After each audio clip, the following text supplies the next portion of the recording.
Hello. Hello, everybody. So glad you're here with us. Hello.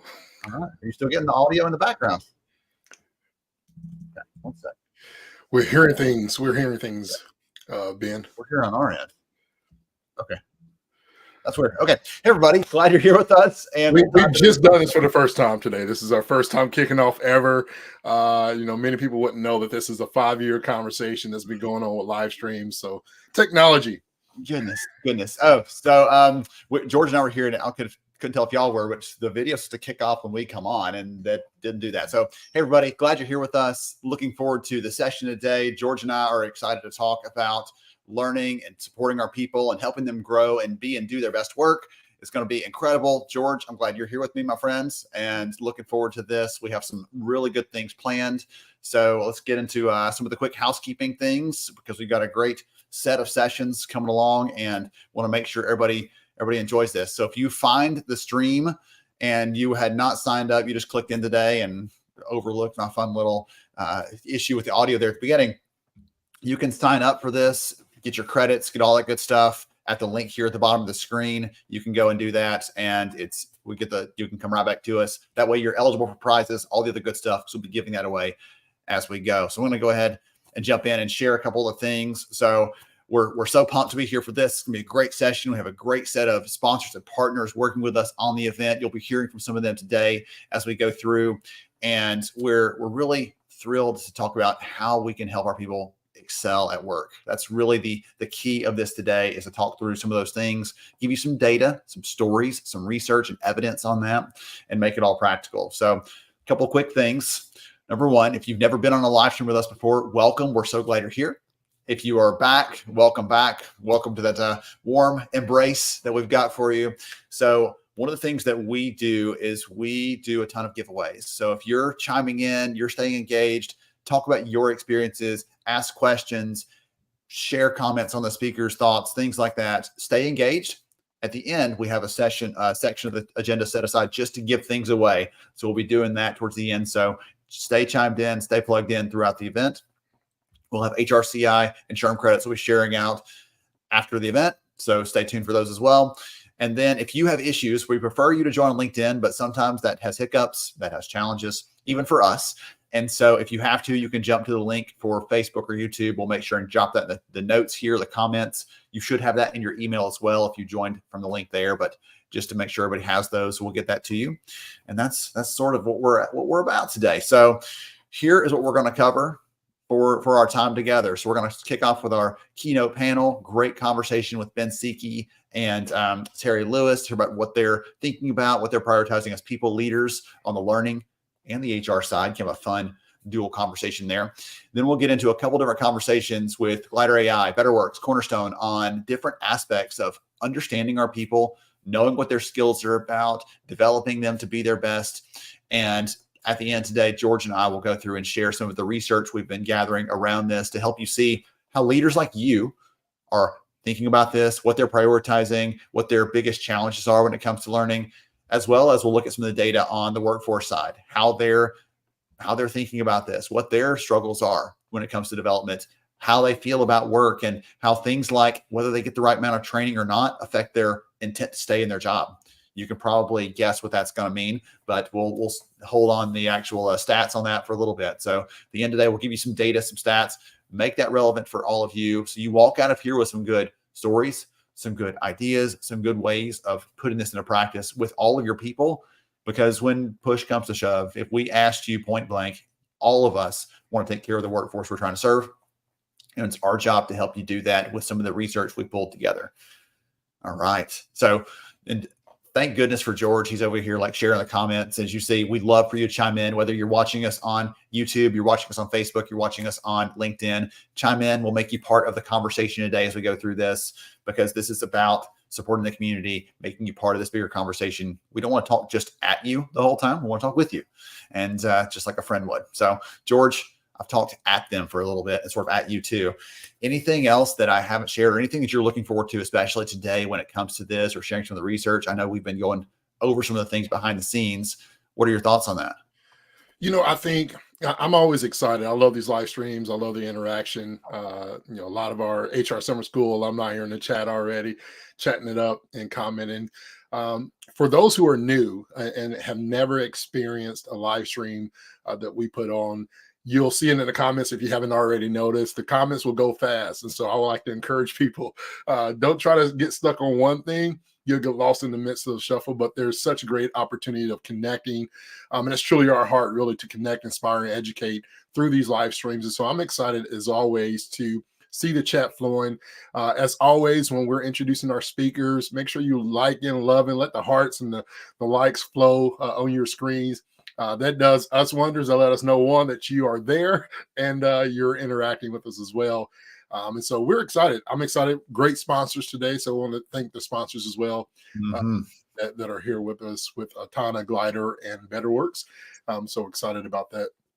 But I'm excited about this research. There's a lot of great things that we're going to share. We're going to talk data. Come on.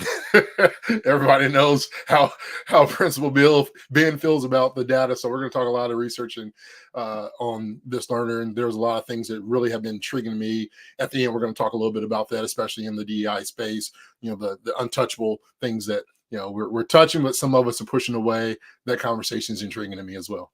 Okay. All right. Okay. Let's dive into this. So we've got our first conversation. We're going to hear from Ben Siki, from Terry Lewis. Terry is a people executive. Ben is a learning executive. And so we're going to talk about some of the ways they are thinking about this, some of the ways they're approaching. And again, as we said, share, chime in, be active in the chat. Let us know what you think about their comments. I'll make sure and tag them both so you can connect right with them over here on LinkedIn. And we'll dive into this. Here we go. Welcome to the session today. And we're so glad you're here with us. We've been planning this, putting together a lot of great conversations and content for this event. And we're going to kick this off with a great panel with two amazing leaders that I'm so excited to talk to, learn from, and hopefully draw some insights, inspiration for all of you out there. I have Terry Lewis here with me, as well as Ben Siki, and we're going to be talking about things like how to get the most from your people, how to develop and grow them, how to make sure we're supporting and serving them from our capacities as well as HR and learning, the two sort of personas we have here represented by Terry and Ben. So welcome to both of you. Glad you're here. Glad to be here. Thanks for having us. All right. So before we get some of that fun stuff, we're going to do some quick intros. So Terry, would you go first and tell us a little bit more about who you are and what you do, please? Sure, happy to. Thank you. Terry Lewis. I am the Chief People Officer at a company called One Call. We're in the workers' compensation space. I live in Northeast Florida. I have been in the HR space for over 25 years now and call myself a master of all trades, or a jack of all trades, but a master of none, as that saying goes. I've been mostly a generalist for 25 years, but I think one thing that I did that has helped create who I am as a leader is every time I had an opportunity to fill in for a leader, literally back to my days in manufacturing in the mid to late 90s, that was going on leave or a lengthy vacation, I'd do so. I ran a warehouse. I ran shipping and receiving. I ran a sales team for a little bit of time. I swapped jobs with the person doing the HR back office when I was really the front office of HR, and I tried to continue that theme throughout my career to stay close to and understand how the business runs, not just how HR runs. And probably most recent experience doing it for almost 9 months, I ran a global sales and operations team in a mid-market account. I got fired by a client. I found a new client and got him to sign a contract. And I really try and tell everybody in this space to never forget that it really is all about the business and helping make the business run. I love that one. I was talking to a leader last week, and he said his biggest sort of mission is to get talent acquisition, was his field, but get that seen as a business process, that you have a TA leader running in the business, but it's a business process at the end of the day. It is not something separate, siloed, off on its own island, but it's there to enable all the other good things like you were talking about there. Exactly. Well, glad you're here. All right. Ben, what's your story? Tell us who you are and what you do. My story, and how long do we have, Ben? But my story in a nutshell. Ready to go. My story in a nutshell. So I'm Ben Siki. I'm the Director of Talent Development and Learning and Head of Learning at Delta Dental. Delta we're the world's largest private dental insurer. So we insure almost 40 million American smiles, which is corny but true. In my role over learning, I oversee a whole bunch of learning activities across the organization. So that ranges from my team's responsible for onboarding our frontline staff in areas like our contact center, our claims examiners, the folks that really run the business, all the way to leadership and executive development, owning our executive education programs, executive coaching, things like that. And then programs, processes, and platforms that support a culture of learning across the organization. So our development planning processes, our learning systems, all that kind of stuff. I got into this work 12 or 13 years ago. I'm just fascinated by, as I know we all are, how organizations are really just a group of people working together towards a common cause. And this idea that whether it's through learning and development, whether it's through general leadership, whether it's through other areas of HR, we're just trying to help folks be focused on the right things, work well together. I love work that that's focused on building skills in employees, right? And so that's been really my career arc. I had the opportunity before joining Delta Dental to spend time at Guitar Center, at MUFG Union Bank, and at Weight Watchers, where I spent the first few years of my career as a trainer. That is fun. If anyone is curious, by the way, you can go back and watch some of our previous conversations or check out the podcast, because I've talked to Ben in the past about some of his stories, and we've had some great takeaways and lessons learned. And so I was excited to have him come back here, join me and Terry, and talk about some of the big things here. As we're releasing some of our research later today at the event, we're also talking with different leaders about some of the things that we're seeing in that data and trying to get some inputs from them as well. So I'm excited to hear from both of you on some of that as we go through the next little bit. So I'm going to start off with our first question. So Terry, I'm going to let you take this one and start us off. One of the things in our research that we've seen that honestly is concerning to me is that when we ask employees, what's the number one reason that you're taking training at work? It's not because they're trying to grow. It's not because they have a career vision. It's not because some of those things that we're excited about. It's because someone made them do it. It's mandatory. It's required. And I'd love to hear from you. Any thoughts on what we can do as HR leaders to try to change and adapt that and try to create a culture where people are learning because they really want to, not because someone's making them do it? Yeah, thank you for the question. I really like this topic, and I think it's important to think about, right? We all realize that there is always going to be required compliance training. It's not going away. We have risks in the world. They're only getting larger. We're going to have cybersecurity. We're going to have sexual harassment. We're going to have fill in the blank training forever. Okay. Well, let's put that to the side, right? I think you have to set that aside, and I think you have to get people aligned around what's needed to enable their work today, but also their work for the future. And that's cultural. That's more than just one person. That's organizational. And you have to shift mindsets from one that thinks of mandatory training on the regular to one that thinks of training being intrinsic in what they do every day.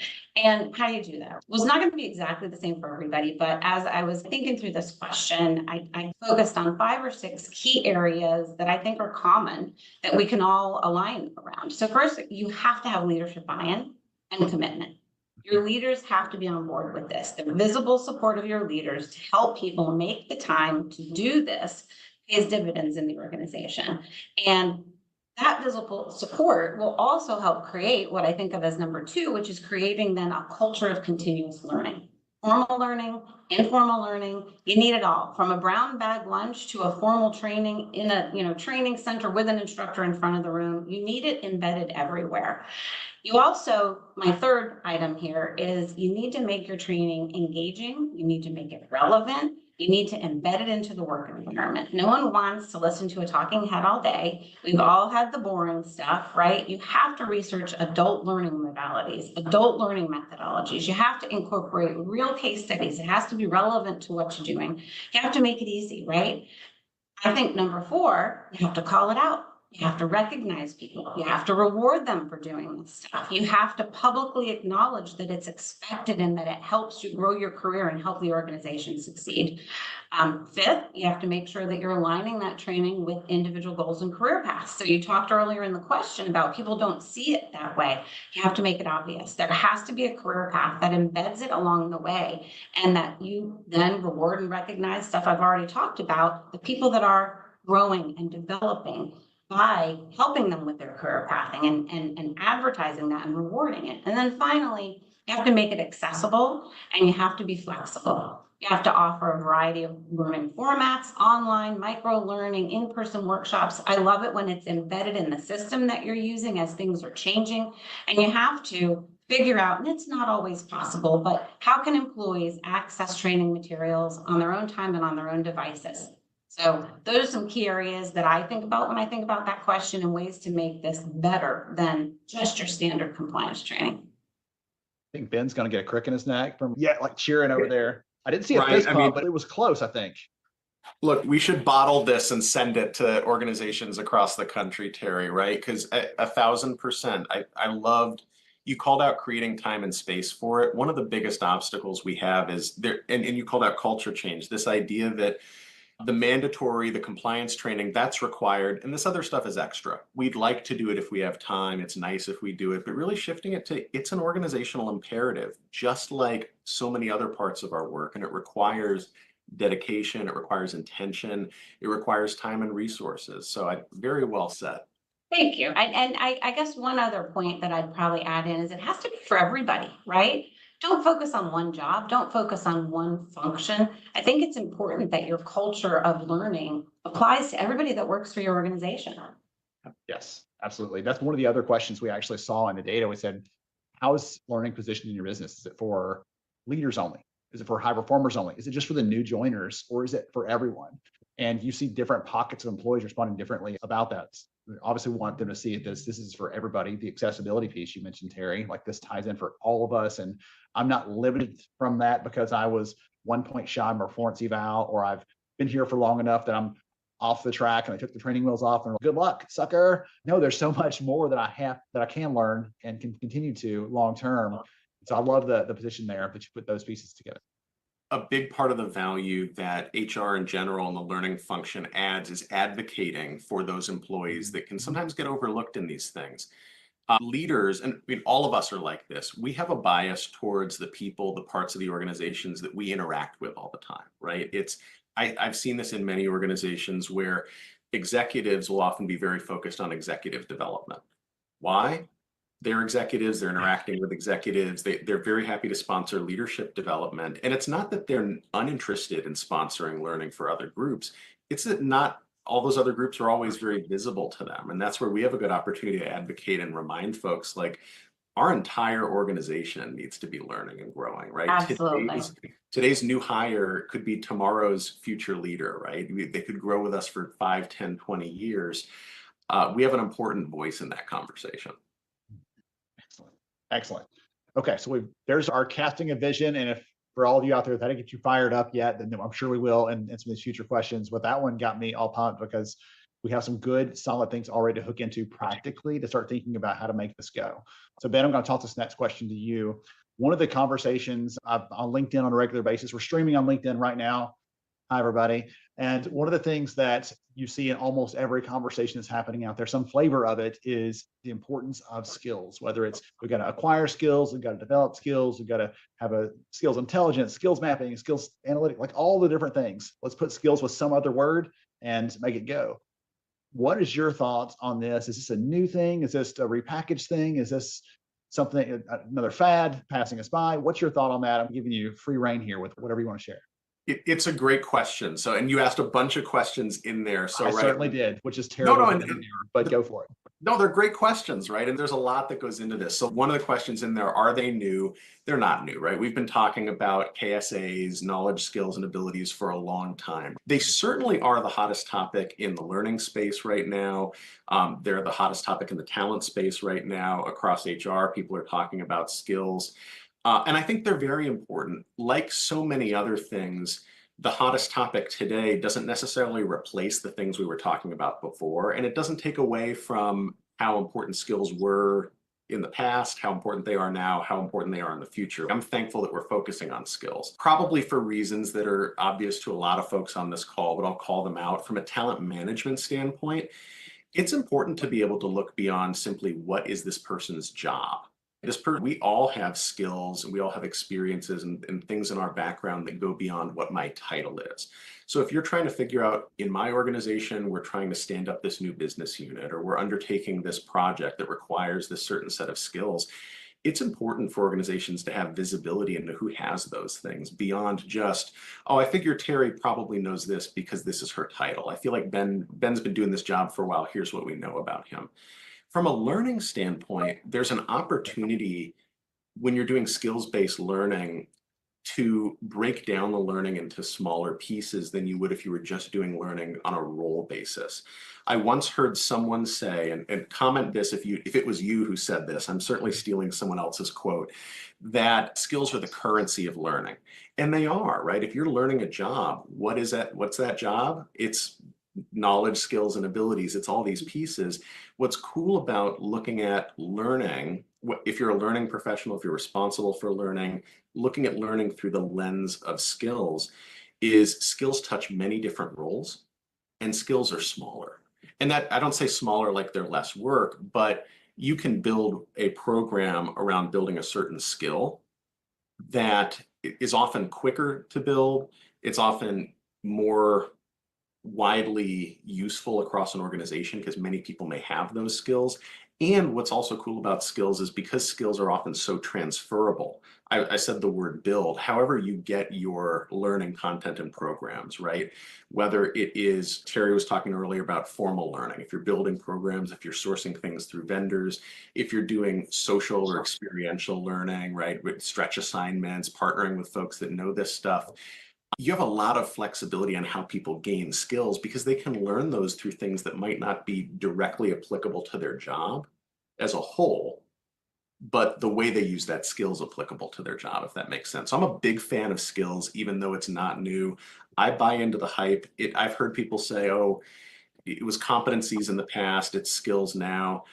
I don't know that competencies have gone away. Part of what I enjoy about our work, what's also challenging about it, is it's complex. There's a lot of things for us to think through as we look at our workforce and how we develop them.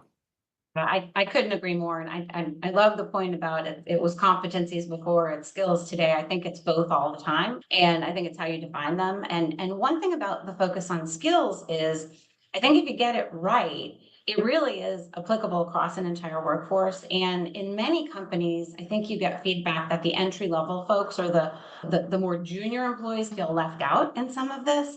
But really, they should be the area that is most focused on when you look at skill building, because how much more clear and clean can a career path be if you can really break it down into those skills and you can help show them the pathway to learn them over 6 months, 9 months, a year, 2 years, 3 years, that lead to opportunities either in a technical career path or a leadership career path, all through going through a process of building skills.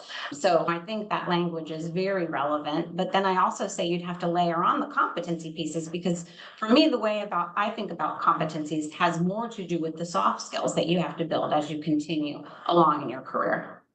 Right, how you do the work, not just what you're doing. How you get it done matters a lot, especially the higher you climb on the leadership ladder. Technically, it should matter more because you're interacting and more visible and all those kinds of things. The other part in that sometimes is a little confounding when I'm talking to someone about this, when they're going gung-ho on the skills conversation, is they treat it like it's a yes, no, binary sort of thing. And we all know that skills are like basic, intermediate, like there's levels of that, whatever scale you want to use. It's not just, yes, Ben has this skill, or no, he does not, but to what degree does he have that skill? Can he apply that at work? Can he teach others how to build that skill themselves? What mastery level does he have? Because that's a part of this other piece. Again, that goes back to what you said, Ben, where this is simple at one level and deeply complex as well. You can go as deep as you want to go, get into that. And I think to your point, I totally agree about the nuance of it's not does Ben have the skill, but to what extent and what experiences have they had with that. I think that nuance exists at an organizational level when you're talking about how you manage skills, right? We were having this conversation within my organization, recognizing that on the one hand, if you look at like peak maturity, right, the archetypal skills-based organization where you've got this big taxonomy, you've got the complete skills inventory, and you've got workflows and AI that like looks at people's skills and recommends learning and gives them a career path and does all that kind of stuff, that can feel daunting. Whereas, and don't get me wrong, it's a great vision, and there's a lot of organizations that are moving down that maturity journey. There's a first step and earlier steps that we get to take that are just around identifying critical roles and skills in our organization, getting a sense of, do we need to have the full taxonomy of 1,000 or more skills that different people might have? Maybe, and maybe eventually. But for folks that are earlier in that journey, right? I'm just thinking about all the folks that are watching us on LinkedIn right now. If you're thinking, where do we start with skills? It's about understanding what skills are critical in your organization and who's got those skills and who do you want to have more of those skills. Terry, we've talked about some of these big picture things, some of your vision around what it takes to change the culture of learning, to those pieces of this. I'd love to hear from you. What are you doing at One Call trying to help grow the capabilities of your people? What are some of the things that you put in place, the ways that you're helping down to the individual levels of your people, helping them to be more valuable tomorrow at their work than they were yesterday through learning and skill growth? So I typically start with the language of data, and that data comes from so many different sources. Everything from my new hire surveys about 45, 60 days after they start with us, my exit interview data. I look at our engagement survey data, our pulse survey data, and regular conversations. I join every new hire orientation class and hear questions and what those folks are interested in learning more about. And we look at performance review time period, at mid-year review time period, who's doing what, KPIs, everyone has them all over the organization. So try to root this in data to say, where are our specific gaps for today? What do those gaps look like? And how do we fill them? Soft skills, hard skills, all of it. And when you identify those specific learning gaps, you can find content and bring that content to people that they need and that mostly they're asking for. That then, my hope is, will create interest and result in higher adoption rates of the things that you're teaching. Because people are putting it together with, this is, why they're giving this to me. This is why I need it. It's not just compliance. It's about things that are happening in my job, in the company, that I need to learn to continue to grow and develop. And it also then ensures that we're focusing on things that support the needs of the workforce and the strategy of the organization. So if you do it right, you're able to prepare people for the future by showing them a skill, giving them time to practice a skill, using the skill in the real work scenario, and then looking back on the skill to make sure it was mastered. And that's a development cycle for people, and it helps them move from point A to point B to point C and master a skill. And providing the time and resources to do that can be difficult, but ultimately you're creating a stronger colleague, you're creating a stronger organization, and you're hopefully future-proofing your organization with a pipeline to continue to pull forward for success. So for me, it is about rooting it in the data. It is about meeting people where they are. It is about teaching the skills for today and balancing that with the skills that are needed for tomorrow. I love that. Every time Terry finishes, I just want to applaud a little bit. This is not the format for it, but I want to do that. Ben, anything you want to comment on there? I mean, it's great stuff, right? Like, totally agree on the listening strategy is important, right? Because I think we were talking about this at the beginning of this call, that we serve an important purpose in advancing the business, right? So there have to be business outcomes that our programs and efforts tie back to, where we can demonstrate impact on that. But we also play an important role in engagement and workplace culture, right? And so to your point, Terry, I love, right, we're looking at new hire surveys. Like read all the comments related to growth and learning in our pulse surveys that come through, because we want to make sure that we're not just aligning back to what are the strategic needs of the enterprise, which obviously are critical. That's what we're here to deliver, but we're also listening to what individual people are telling us and looking for trends in that data. I think to your point as well, really well made around the importance of connecting learning to strategy and challenging people to think about where we're going. Learning, as we know, is a process that takes place over time. And certainly we add value when we invest in people to close the current skill gaps that they have that might prevent them from doing their current job or excelling in their current role. But where we add the most value is in preparing the organization and the people in it for the future. So being able to answer that question for ourselves and for our people, where's the company going? What does that mean in terms of the skills that people need to have, the roles that we're going to have tomorrow, and getting out in front of that. And I think that's one of the big shifts that, again, we as HR and learning professionals can help our organization's leaders make around the seeds that we plant today with our talent. If we're doing this right, sprout when we need them to sprout in the future, rather than trying to chase, let's get these people to where we already needed them to be.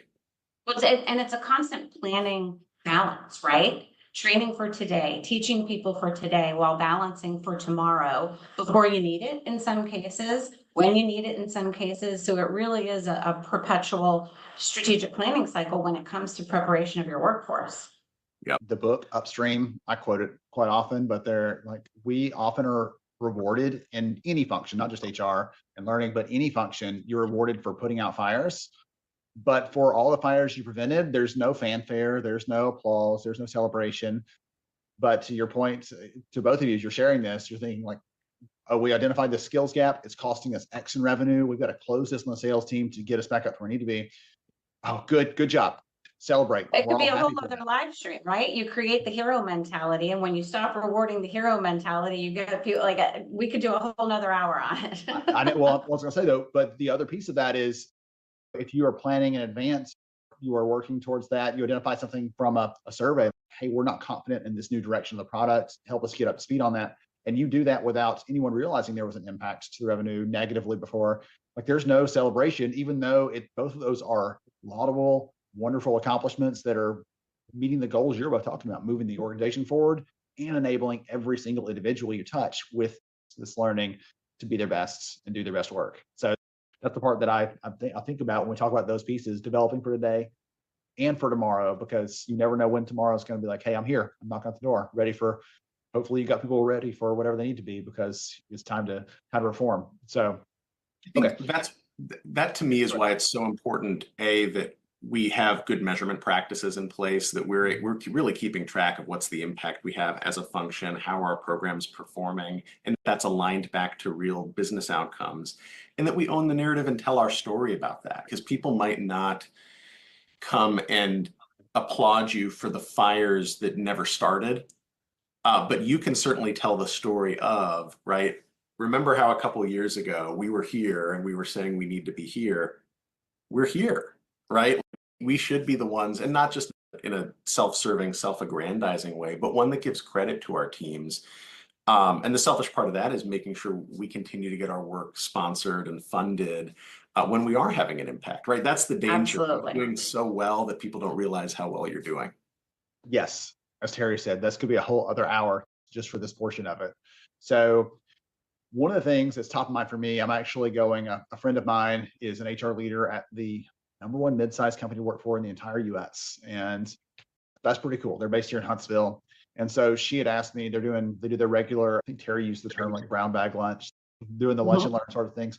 They're bringing me to talk to them about career development and the importance of that. And one of the things they're trying to get across is that, hey, we can do all this stuff on the company side, but we can't own Terry's career. We can't own Ben's career. We can't take ownership of that, because you've got to be driving that car. You've got to be piloting that ship, whatever metaphor we want to use there. So Ben, I want to throw this to you to start us off. How do we help employees have some of that sense of ownership when it comes to this? Because we're talking about this from our side, all the things you put in place, all the enablements, all the telling these stories, but we've got to help them feel some responsibility for this growth, or they're never going to take it up. That's my take. What do you think? Yeah, I don't disagree. We use a metaphor here around the three-legged stool, which is, it would be so nice in life and in business if there was just a single owner of everything, right? There isn't, right? And the three legs of the stool, and for anyone that's not familiar with that metaphor, right? a three-legged stool needs all three legs in order to stand up, right? You take a leg away and it falls down. The three legs are the organization, right? The organization needs to provide resources, including time, including money, job frameworks, right? The sorts of things that support employee development. And of course, opportunities for people to be mobile and for people to learn skills. People's leaders, right?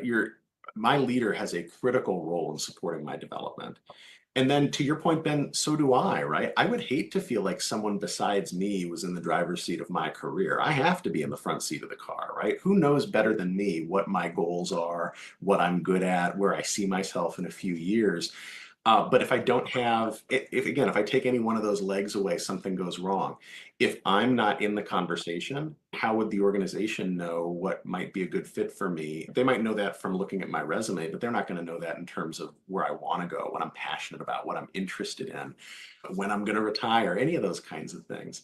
If my leader's not engaged in that, I need them to help open doors and to create capacity for me, right? If you want to put me on a stretch assignment so I can go learn this or that or the other, I need my boss's blessing. I need my boss's support. My boss might even be the one that recommends that. And then again, right, the organization, the culture, the environment, and the resourcing. So yeah, and I think talking about it that way so that everyone understands that this is a team sport. It's not they own it. You don't want to be in a standoff. Do you own it? Do I own it? The answer is yes. We all own it. Yeah, I think that there are folks that will say to me, I know this, that there are folks that will say to me, well, my manager never did my performance review. My manager doesn't do my mid-year review. I don't get that kind of feedback. I've never had a career development conversation. Well, the first thing I always say is, did you ask for one? Okay, when that time of year is, we send emails, we put it on the intranet, you get pinged from the system to do your self-assessment. Did you ask? If your manager's not doing it, did you ask? And if you're not, please do. And if you're afraid to ask, there's a reason. So let's talk about that. Let's get your leader's leader or your HR business partner involved. And that's the conversation that probably happens most often from the individual contributor side that I help people through. But then from the leader side, it takes too much time. Why am I doing this? It's administrative. It's not useful. And there's a way to have that conversation too, which is fine. You're not doing this for me. Let's talk about your team. This is not about Terry. This is not about, I'm here to facilitate a process. This isn't about HR stuff. This is about making sure that your team knows how they're doing, knows what they need to do to succeed and make you look good. If that helps, is that what motivates you? If your team is better equipped to do their job better, if they're getting feedback, if they're growing from it, improving from it, you're going to do a better job as their leader. Your numbers are going to be better. Your output is going to be better, right? You're not doing it for me. You're doing it for your succession plan. You're doing it so you can go to another job and have a replacement. You're doing it so if someone leaves your team, you have replacements. And you really have to take it down to the what's in it for me at whatever level that the pushback comes from in these things, in my opinion. I love that. Agree, Terry. When we think about how often it is that people leave an organization because they feel like they don't have the opportunities there, I always make that point to leaders. Would you rather take the time to be having the career conversations with the folks that you have now that you've already invested in and support their development, or spend that time interviewing for their replacement because they went somewhere else to find the opportunity that maybe they could have gotten here? Well, and Ben, every manager's worst moment, someone resigns. They say, why? I had plans for you. The person says, well, you didn't include me in those plans. I made them for myself. It happens every day. If we don't help them see that vision that we have for them, that when the recruiter calls in the competition, there's nothing to compete in their head. Sure, they're painting for them. So that's on us. I love the way you put that, Ben. You're choosing your heart. You're going to have that conversation now or with somebody else, but you're going to choose it. One of the things I'll throw out there really quickly, we have actually asked employees in the past about who owns your career development. We give them a chance to sort of weigh in on those different parties. We talk about executive leadership, their manager, HR and training as a group, or themselves. And what's interesting is 2 out of 3 workers. You think of all of you out there listening, think of 2 or 3 of your employees right now, picture 3 of them. 2 out of 3 of them have quit a job at some point in their career because of a lack of growth. What's wild is when we look at those, we look at those people as a cohort in the data. Once you have done that, they place a higher burden on leadership, on HR, on their manager, and on themselves compared to the other group that hasn't done that yet because they don't do it for fun. They do it because they feel like they have no other option, no other choice. in this age of LinkedIn and Indeed, we have to remind ourselves that it's so easy. Like back to the, I had a plan for you and why didn't you tell me about it? It's so easy for any of us to go out there and see what's available to us in the outside world, which is why organizations and the leaders in them, the onus is on us to be very explicit with people about the kinds of opportunities that we have here and how we can invest in you. Because yeah, if I'm not seeing it here, I can search, I can take 30 seconds and search on LinkedIn and find a whole bunch of places that superficially at least will seem to offer that to me. Absolutely can. And I think continual leadership, continual growth, continual mentoring and development of your people is also important, because you turn one button on a bad day and 3 months later you may find that job that takes you away. It is an active, vibrant, live, evolving world all the time, and so many different places to go find opportunities to look for. And it might not be today or tomorrow, but you put it out there, it's going to come back to you at some point. Tremendous. Okay, so both of you have been very forthcoming with strategies, with ideas and suggestions for all of our friends out there. If you walk away from the session without takeaways, you were not listening. I'll go ahead and I'll go ahead and put the onus back on all the audience out there. There were some good things here. So if the audience here wants to connect, wants to follow you, wants to learn more about the work that you're doing, Ben, what's the best way for them to do that for you? LinkedIn is the best way. I believe, I'll have to double check this, the only Ben Siki in the world. So if you go on LinkedIn and search for Ben Siki, that should be me. Okay. I'm So LinkedIn also. I am not the only Terry Lewis in the world. I can but you're the best one. Definitely. I'm the only one that works at One Call though. So if you put in those 4 words in the search line. Wonderful. Well, thank you again to both of you for being willing to share, for your encouragement, for the insight here. Some amazing takeaways for me. I'm over taking notes myself as we're going through this, because I think there's so much here to share with our leaders. I love the range of the conversation, honestly, from the big picture. We've got to be on the same page to the very specific. We're developing these skills for today versus tomorrow and thinking through some of those kinds of things. So thank you again to both of you for joining us. To everybody else out there, stay tuned for more good stuff for the rest of the live stream coming right up. Excellent. Good stuff. So love hearing from Terry, from Ben there, some great insights for us around developing our people, thinking about skills at a big picture, thinking about growing them all throughout. I know, like they mentioned culture a little bit there, George, and leadership a little bit there, which I know your love language is. What stood out to you? Yeah, so you're doing your own virtual applause. What stood out to you for that one? Spirit fingers, when I think about, the culture and the leadership aspect of it, and a lot of comments in the chat kind of resemble this thing that, what happens if leadership doesn't buy in? And unfortunately, the sad part is that when it comes to creating this leadership culture, this learning culture, you got to have buy-in. What we don't embody as leaders is going to be difficult for our employees to really live out. And so it goes back to what I always say: we must inspect what we expect. If we're expecting people to grow, develop, and be invested in our business, what are we doing to grow, develop, and invest in our people? Versus always running a business for profit, creating a business and a leadership culture where we're growing people. Right. And instead, I think you shared it and several other people did. Steve Jobs has the famous quote when he was asked about the growth and development of Apple when he came back the second time. And it was, why are we investing in these people and they may leave? Well, the downside is if we don't invest with these people and they stay, yes, then what are we doing? So inspect what you expect. If you're expecting growth and development, what are you putting in? What are you empowering? How are you developing your people?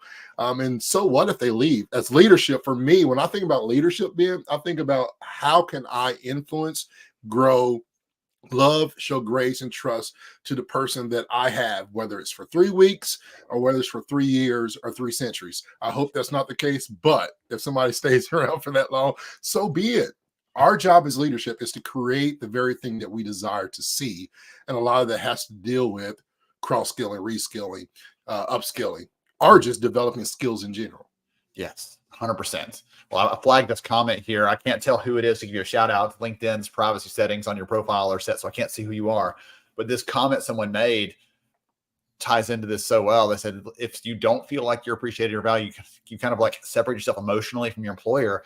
And we'll share us a little bit of that data later on today. One of the things that you see is if someone has not talked with their direct leader about their skills in the last year, they're twice as likely to say, I'm not sure what my future is here at this company, at this organization. So that's absolutely true. Whoever yelled you a shout out if I knew your name, but I'll have to go see if I can pick that for the next break we have. So some good takeaways there, good call outs. Great job, Terry and Ben. So next up, we have Satish Kumar with us from Glider. One of the things that Glider AI does is they help employers that are trying to quantify skills, both pre-hire, which is less of the focus today than the development side. But how do we know that George has XYZ skill?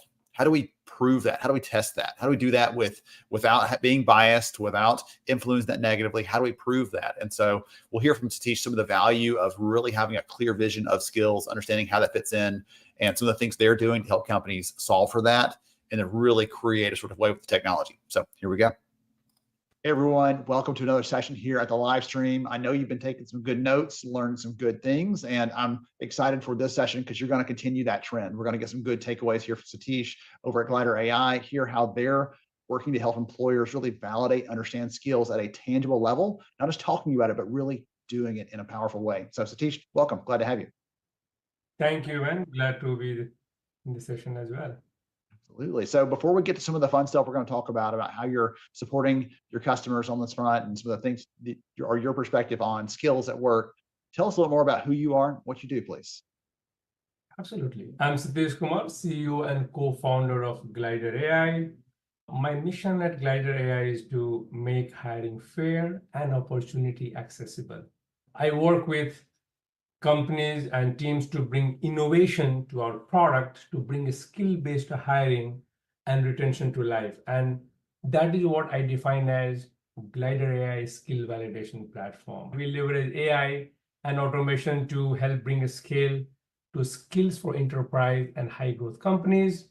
Our platform addresses each stage of candidate to employee journey with candidate outreach, engagement, screening for tech and non-tech skill validation, interview, and practice-based learning, right? We want employees to maximize their human potential by discovering and improving their skill. That's in a nutshell what I am and what I do. So you talked a little about things like practice-based learning and skill validation there in that intro for yourself. Can you talk for a minute about how organizations can align their learning development programs, their investments in that front with a skills-based approach? Because we hear a lot about that on the hiring side. I'd love to hear you talk about that when it comes to learning, development, and skill growth. Absolutely. So to adopt a skill-first approach, companies truly need to understand its importance, since companies will have some existing methodology in their L&D at work today. And the way I look at it, that the skill is the tangible thing that company can track objectively, right? On the other hand, when it comes to employee, skill is that invisible oxygen that provides fuel to their performance and empower them to grow in their career. And these are personalized for individual and organization, right? So coming back to your question, and I think some of the findings in your study really set the stage for this question. As it is clear from the data that the company, its manager and employee all understand the importance of a skill-first people strategy, but there seems to be some disconnect about how to make it actionable and relevant, right? I mean, I looked at your research that you conducted recently as well, and from that data, I figured out that 63% of the employee haven't had any conversation about the skills. And then look at the other side, another data point found that 72% of the employers don't even know their employee skills. So employers and employee are not having a proactive conversation. So it's clear that there need to be some sense of ownership and accountability for skill development. That would be the most important step to create the alignment. They need to foster a culture of learning. So the next step can be define the skill needed and basing that based on the current need as well as the future business need, right? And perhaps this is the most important thing for them to understand the composition of the skill across the company. And our deep focus on a skill, specifically validation, have benefited a lot of large organizations. Many of our customers use Glider AI to uncover that composition of the skills across organizations leverage our assessment to validate those real world skills and simulate those scenarios like communication skills, technical competency, evaluation in a real world environment. And this really provides the understanding of the skill gap and how to upskill and reskill at the same time. Identify where people with the skill could have been deployed in the organization and not only just progressing in the current career track. So if we can focus on these areas, that will really help organization align their L&D with the skill first approach. That stat that you mentioned, one of the ones in the research that sort of stunned me, was you'd mentioned 63% of employees said they haven't had that skills conversations.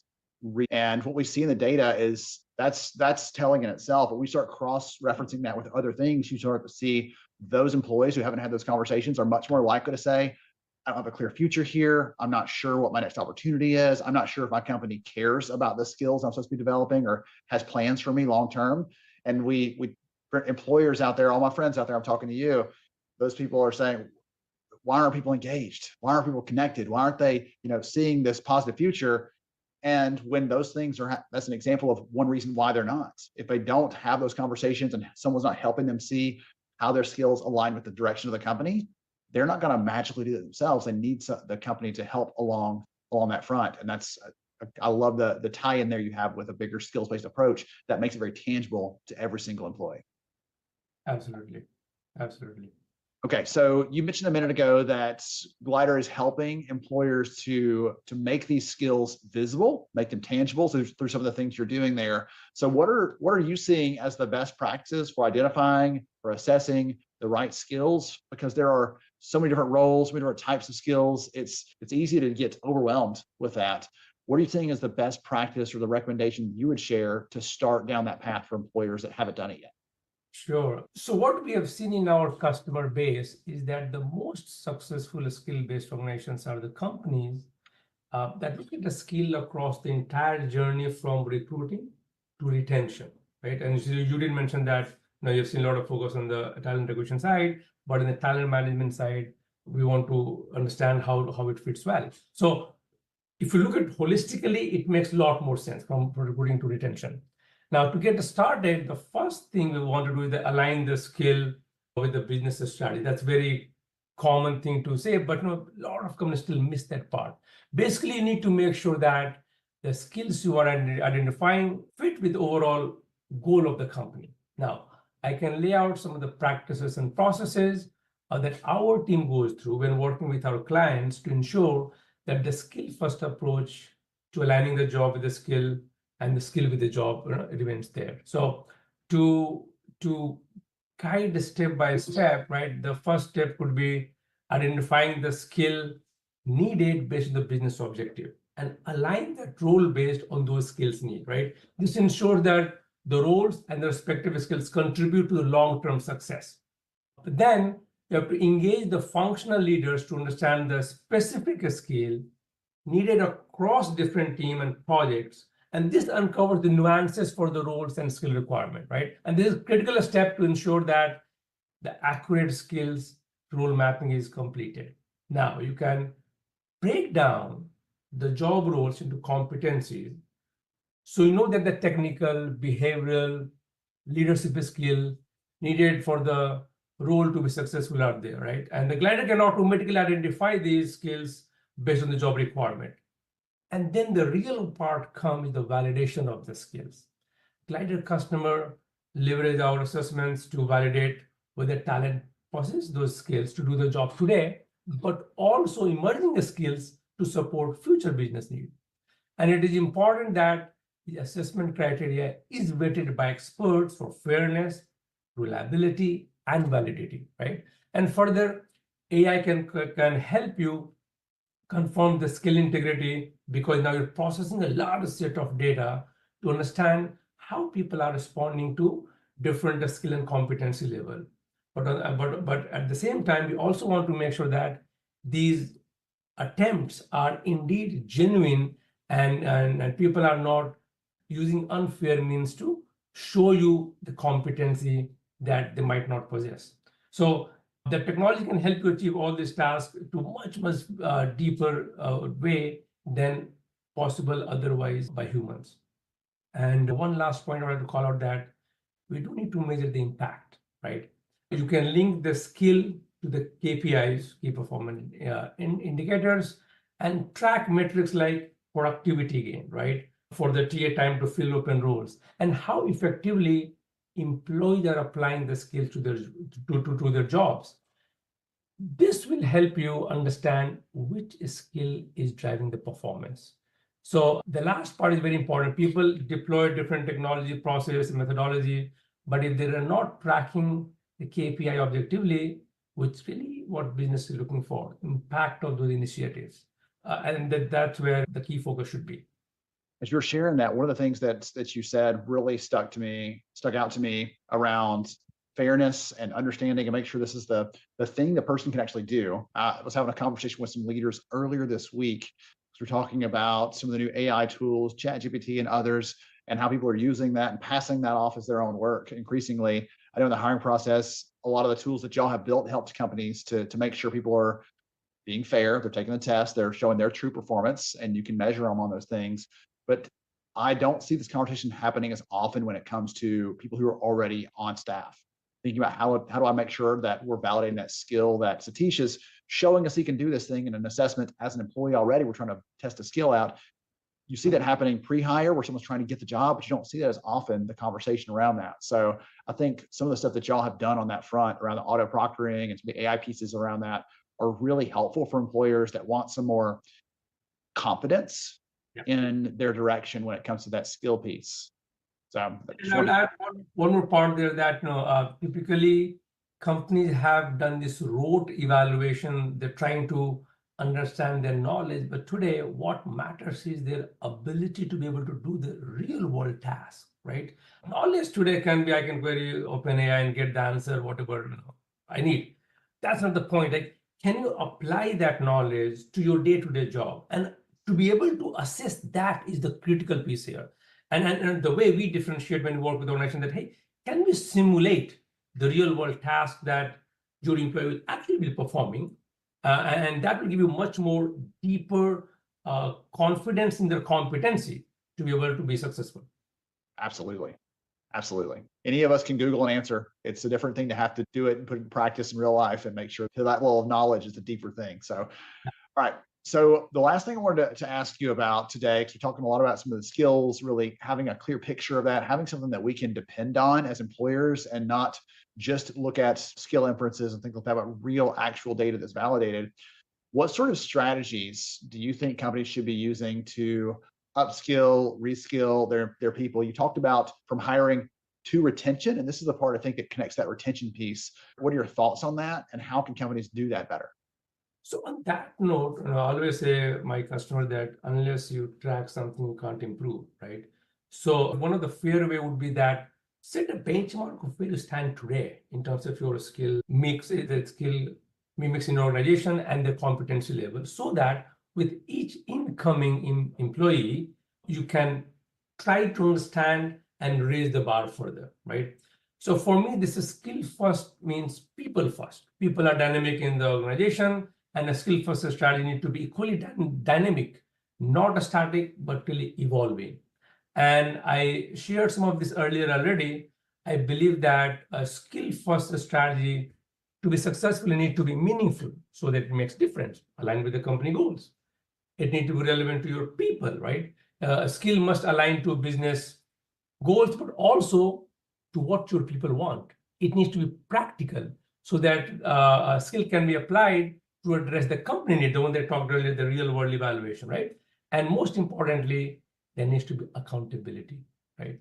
So the true accountability comes through creating a company culture based on learning and skill development. And your data also showed that both employers and employee want this, right? So to add the structure of what I just laid out, I think I would lay it out by creating a tailored learning path, mentorship and coaching programs, offering continuous learning, and that also the practice-based training, right? And offer some skill certification to really cement that in the employee inventory skill system. And we must have this internal mobility programs that allow employee to move between department to gain new skill and perspective.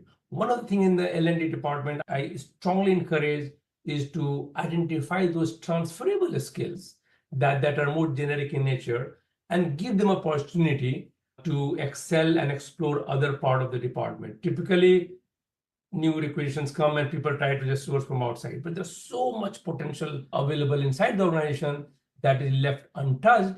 And unless that they know the mix of the skill and the competency of those individuals, be it on the core skills, job skills, or domain skills, they can't even figure out who are actually available internally to be placed. So at the core of what I'm saying, skill is the key that enables organizations to really maximize the throughput of their organization capability.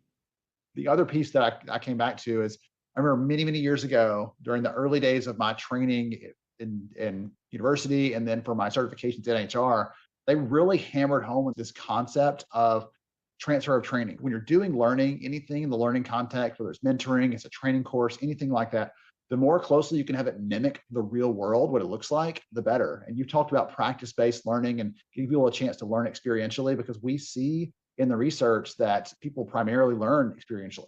They don't want you to just tell them, they want you to show them and let me try it. And I don't want to do it in a live in front of a customer the first time. I want to do it in a safe space. So if I mess up, I can get that corrected before I'm out there in front of someone. We did a big piece of research earlier this year on frontline workers and learning.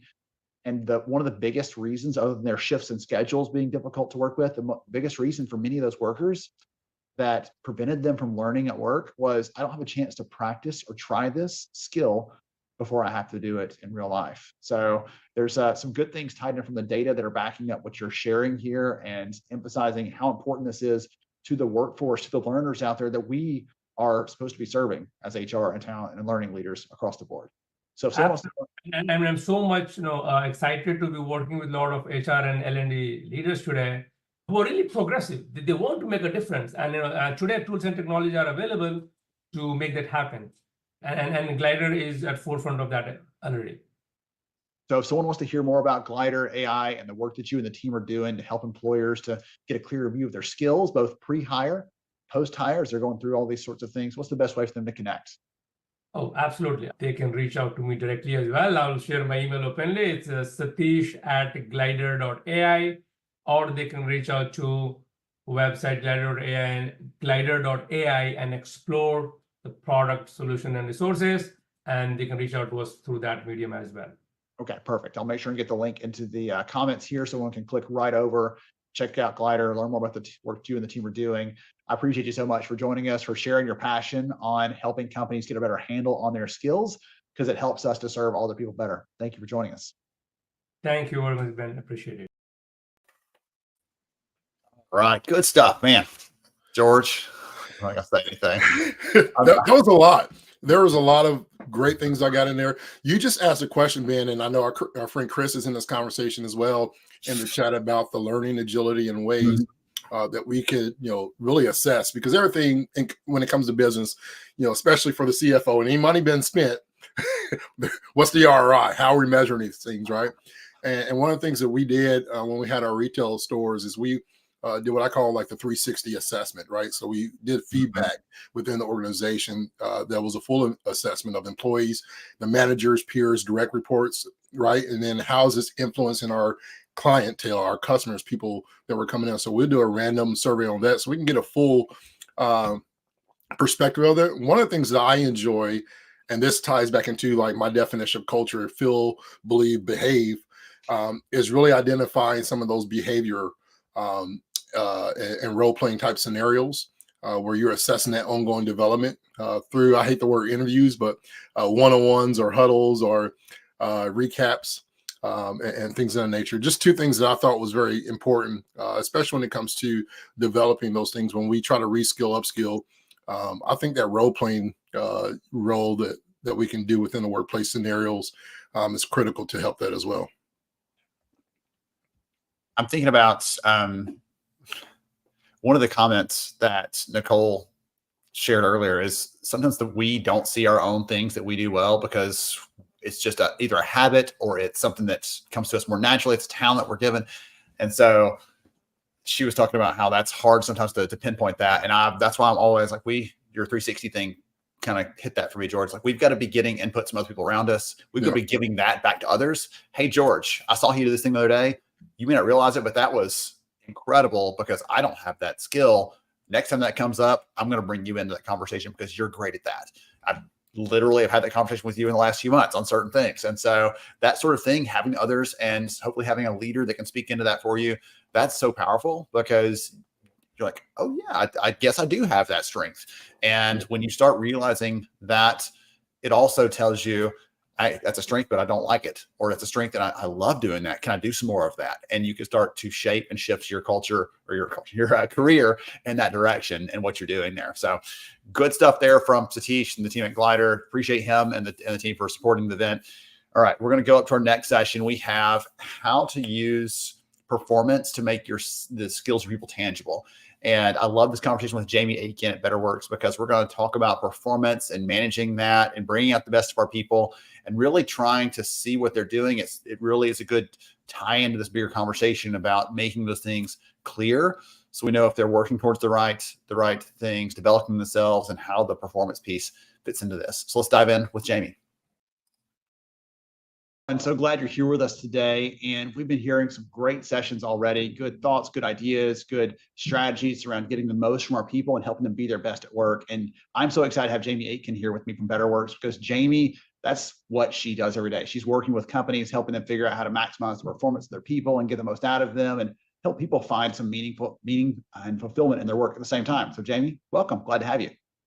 Thanks. Nice to be here. Absolutely. So before we get into some of the fun stuff we're going to talk today about skills, performance, and those kinds of things, would you take a minute and tell the audience more about who you are and what you do, please?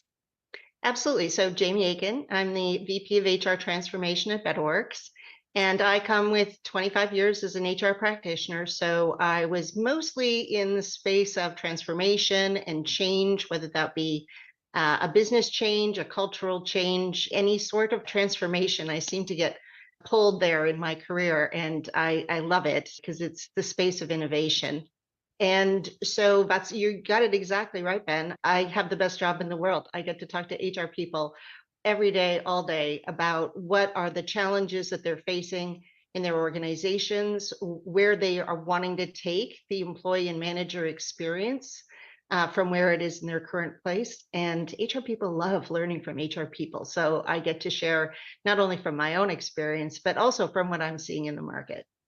Tremendous. Well, I'm excited to hear from you because you and I share a love for helping these leaders transform and approach things with a new perspective. And so just to kind of kick us off a little bit, I'd love to hear from you. I know you've been speaking on this topic pretty regularly. So what are some of the big things that are driving the skills gap today? Yeah, there's a few, no question. I think the first one that has gotten a lot of press lately is that there's a significant portion of the workforce that's retiring. I think some are calling it the silver tsunami.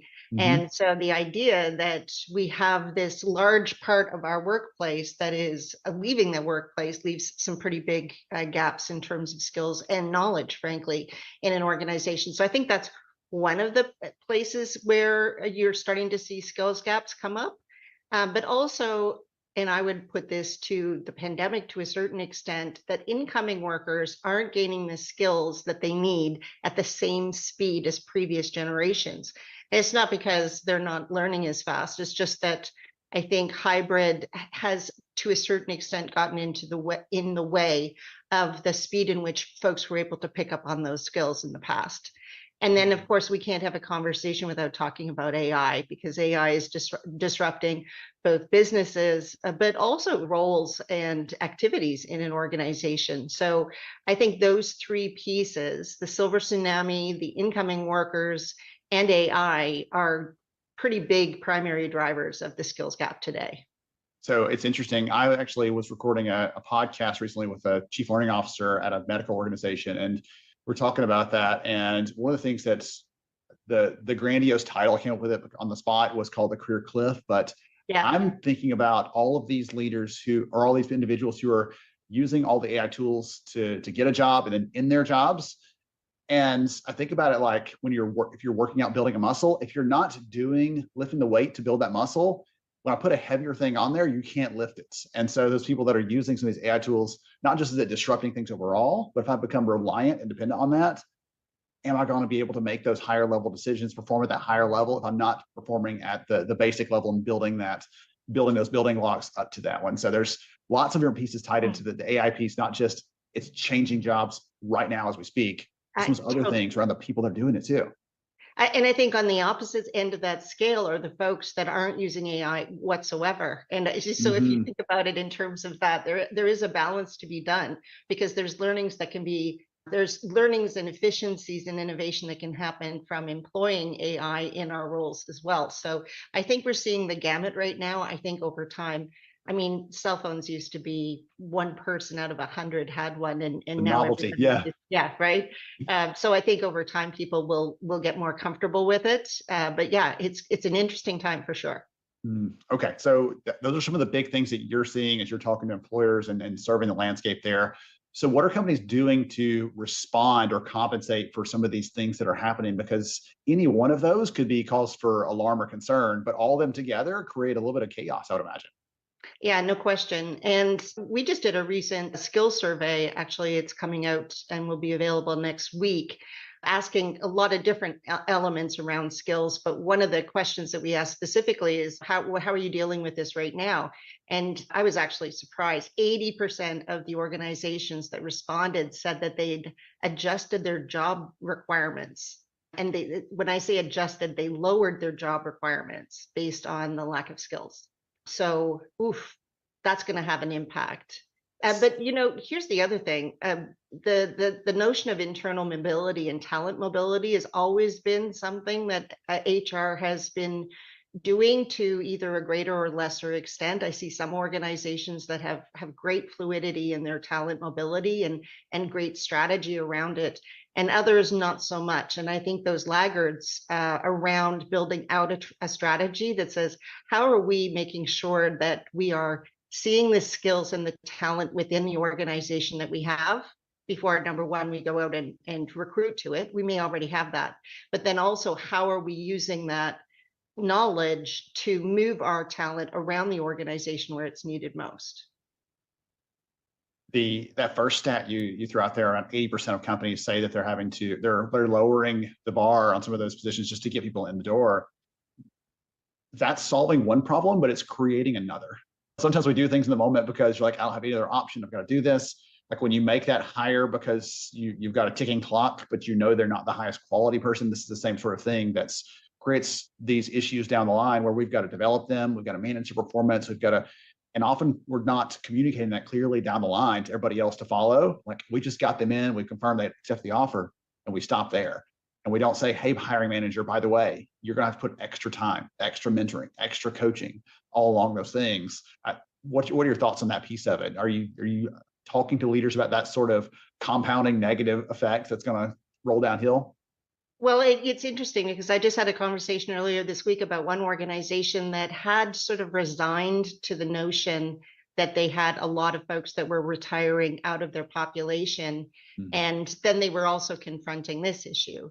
And so you mentioned one key word, mentoring, and the idea that they came up with is, why aren't we using the skills and the knowledge base of our almost to be retired? Like, why aren't we re-engaging them, extending their stay in the organization and having them act more like mentors to sort of help mitigate the skills gap? And so I think different companies are coming at it different ways, but I think the important thing is to not just get resigned to the fact that, gosh, we have all these folks leaving, what are we going to do?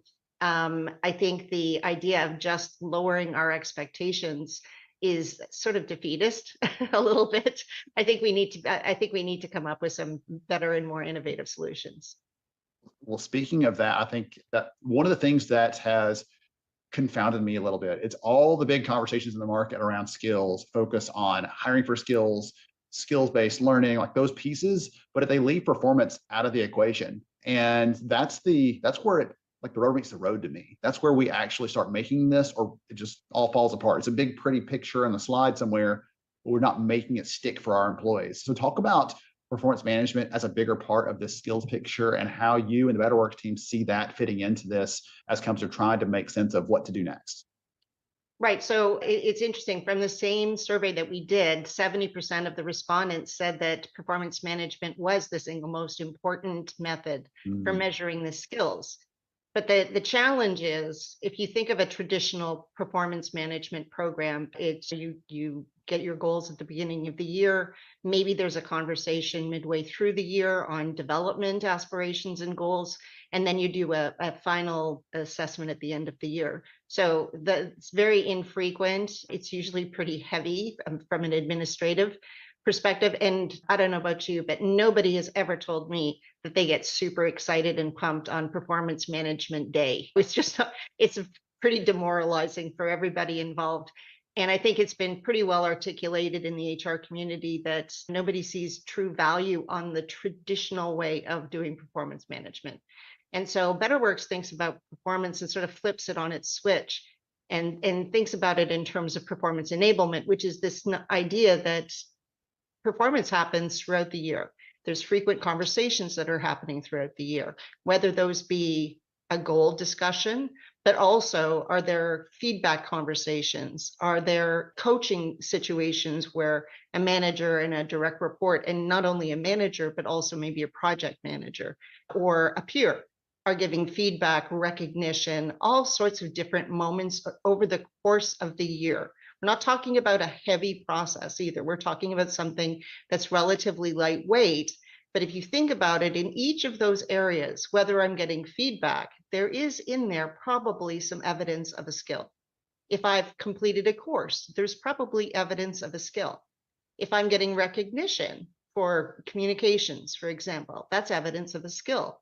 So why aren't we mining all of those different moments for the skills, the skill evidence that is in each of those different elements, as opposed to in a more traditional way where one person, usually the manager, is assessing an employee on their body of work. This is much more democratic, and certainly that's what BetterWorks is exploring. And I think there's a reason why we've done more traditional and why maybe performance management wasn't part of those discussions and skills. And I think it gets to how HR traditionally was constructed, which is that you've got a silo that thinks about, or a group or a team that thinks about recruiting. And then there's another group in HR that thinks about learning. Then you have some other group that's focused on performance. You get where I'm going. Yes. And I think what's happening, or should be happening, is we think more and more about the employee experience and the manager experience and what really truly moves the needle. Those silos, those walls need to melt down, because there's all sorts of information in each of those, what used to be bubbles, that actually together create a true reflection on my, as an employee's body of work, in the recognition, in the feedback, in the goals that I accomplish, in the developments goals that I achieve. All of those elements truly do reflect not only my talent profile, but also my entire body of work, and not just based on one person's assessment. So I think that's where we're going. Certainly that's the way BetterWorks thinks about it, and why I'm so excited, because the old way isn't working. We need to do something differently, and it will truly force our hands in HR to think about the employee experience and the manager experience, as opposed to a HR process that needs to be completed. So you just challenged me in the best way, because for a while I pushed back on employers that are only using something like a manager observation as the way to understand the skills of their people, because their bias can filter into that and everything else. But the picture you're creating here is, it's not just that single point in time where I passed Jamie by and I'm like, okay, yes, check that off, that she's got that skill. But over time, I'm seeing your work. I'm being able to weigh in on that. I'm seeing feedback from other people. I'm looking at these other pieces, right? We're setting goals around that. It's not just a single, like, passing by glimpse of you, but it's a true full picture, comprehensive across all these different inputs you're talking about. Absolutely. And that pushes me to think about this in a different way than I have in the past. So I love that, because usually I push back a little bit about, is that the best way to do it? And maybe it is what it is. We can debate that, but is it the easiest way because we're already doing performance? Let's weave this into that.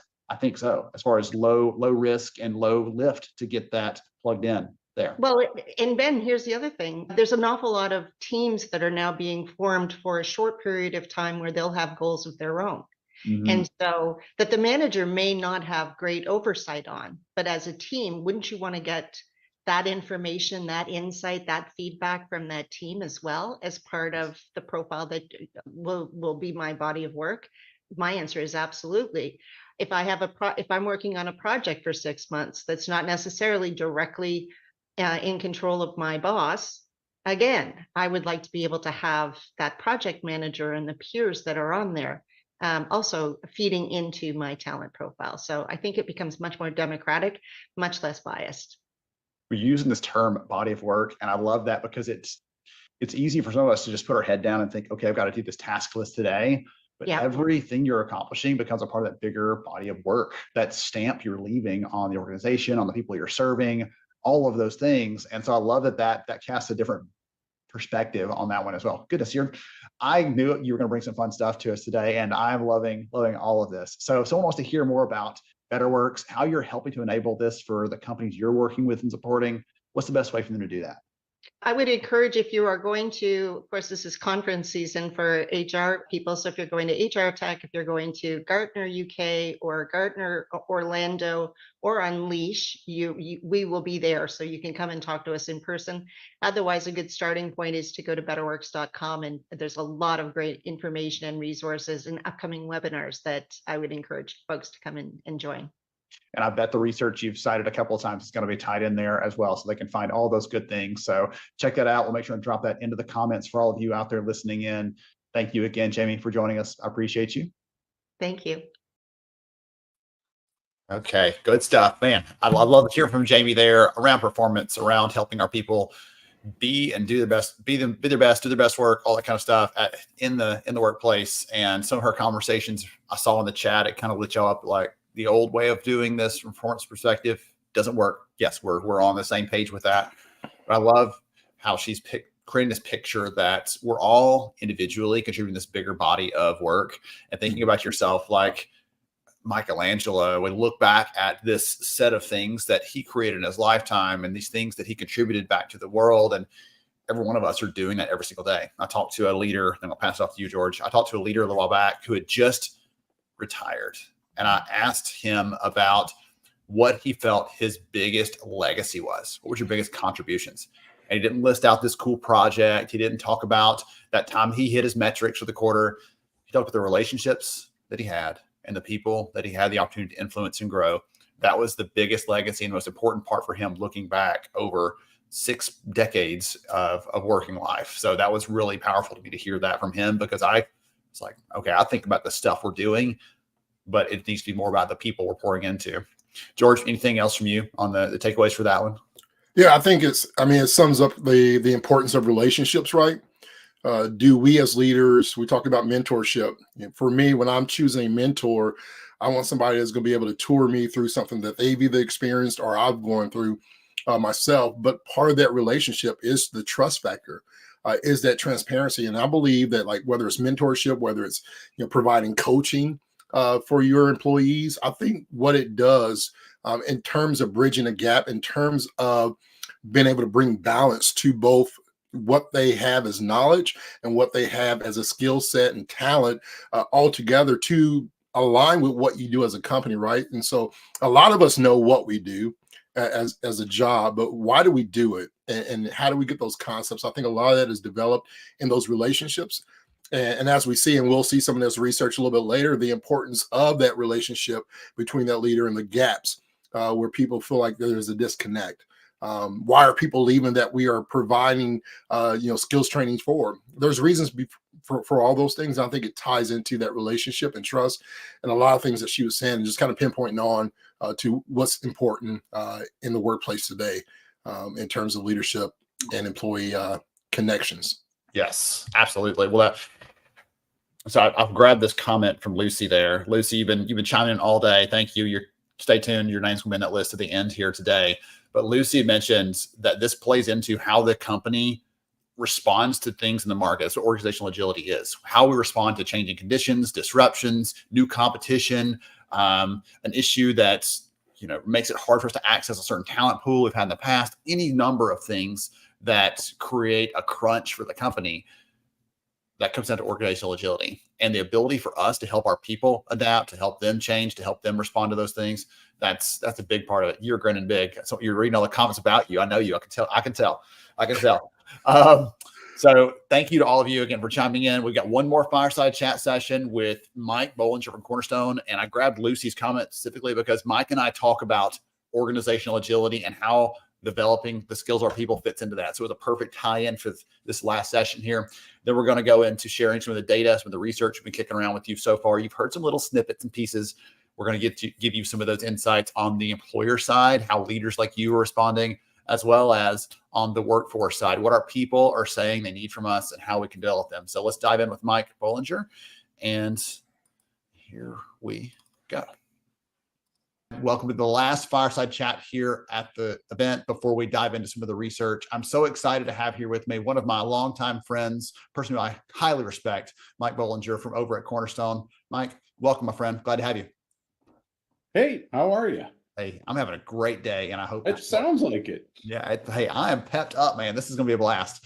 So before we get into some of the fun stuff that we're going to talk about today around agility and skills and those kinds of things, would you take a minute and tell the audience more about who you are and what you do, please?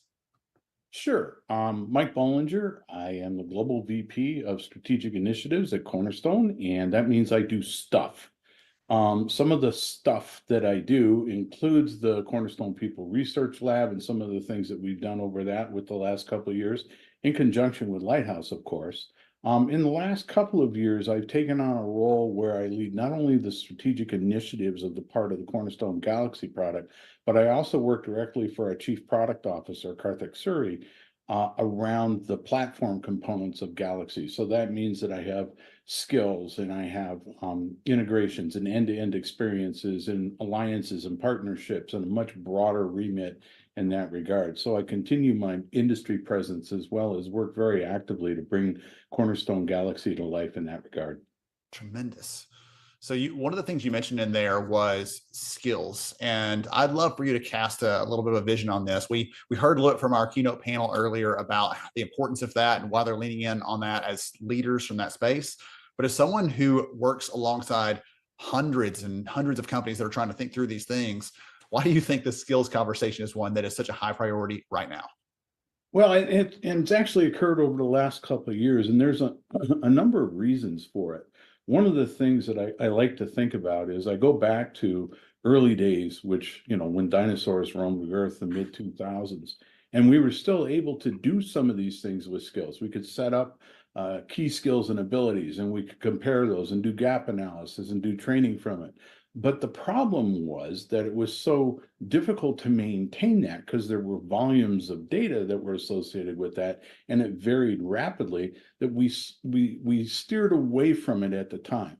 Well, fast forward another 15 years with the advent of big data and machine learning and artificial intelligence and all those things, and that then has resurfaced this notion of skills. Now, why is that important in my mind? And I know you've heard from the panel a variety of different things, but there's some things around skills that allows you to deconstruct the work, if you will, into task-based. So it creates a democratization.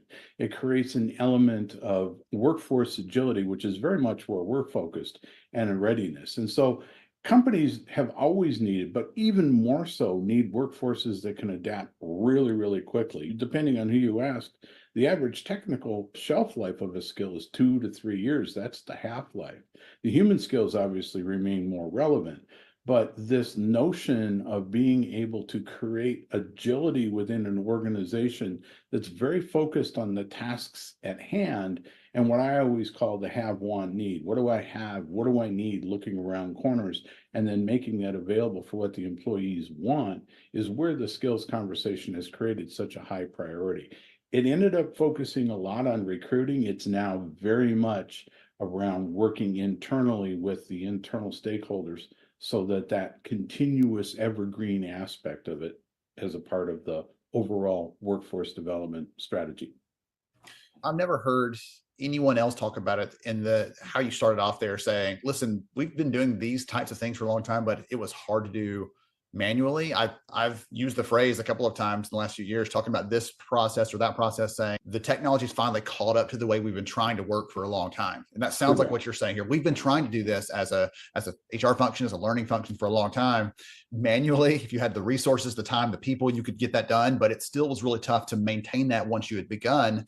But now the technology is caught up and made that possible, and we can start capitalizing on that insight, that data, the skills of our people across the board. Well, it used to be a Jenga stack. Now it's Legos. They actually interlock, right? Maybe that's the way to look at it. But at the end of it, the result, we came up with competencies as a much broader perspective, and that worked. But the real promise and the real excitement now that the technology is caught up around skills, task-based approaches is very, very interesting. I love it. Yeah, it's a fun conversation to have, both at a micro level around what sort of opportunities exist for Mike and how do we help him find that path and how do we grow this certain skill to move in that direction, all the way up to who we want to be as a company.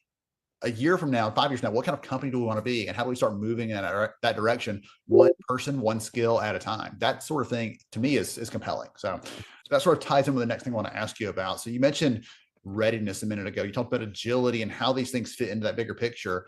I'd love to hear you talk about that at a broader level. How does this skills conversation fit into a business's ability to adapt, to change, to shift whenever something demands that, like, I don't know, a pandemic or other disruptions? Well, a lot of that varies obviously by industry. For example, if I'm a healthcare industry, that workforce agility really is aligned with nursing shortages, as an example, or other healthcare professionals as demand for services change. In tech, obviously, the tech market is horribly disrupted. Horribly is probably the wrong term, but very much disrupted. Greatly disrupted. Yes.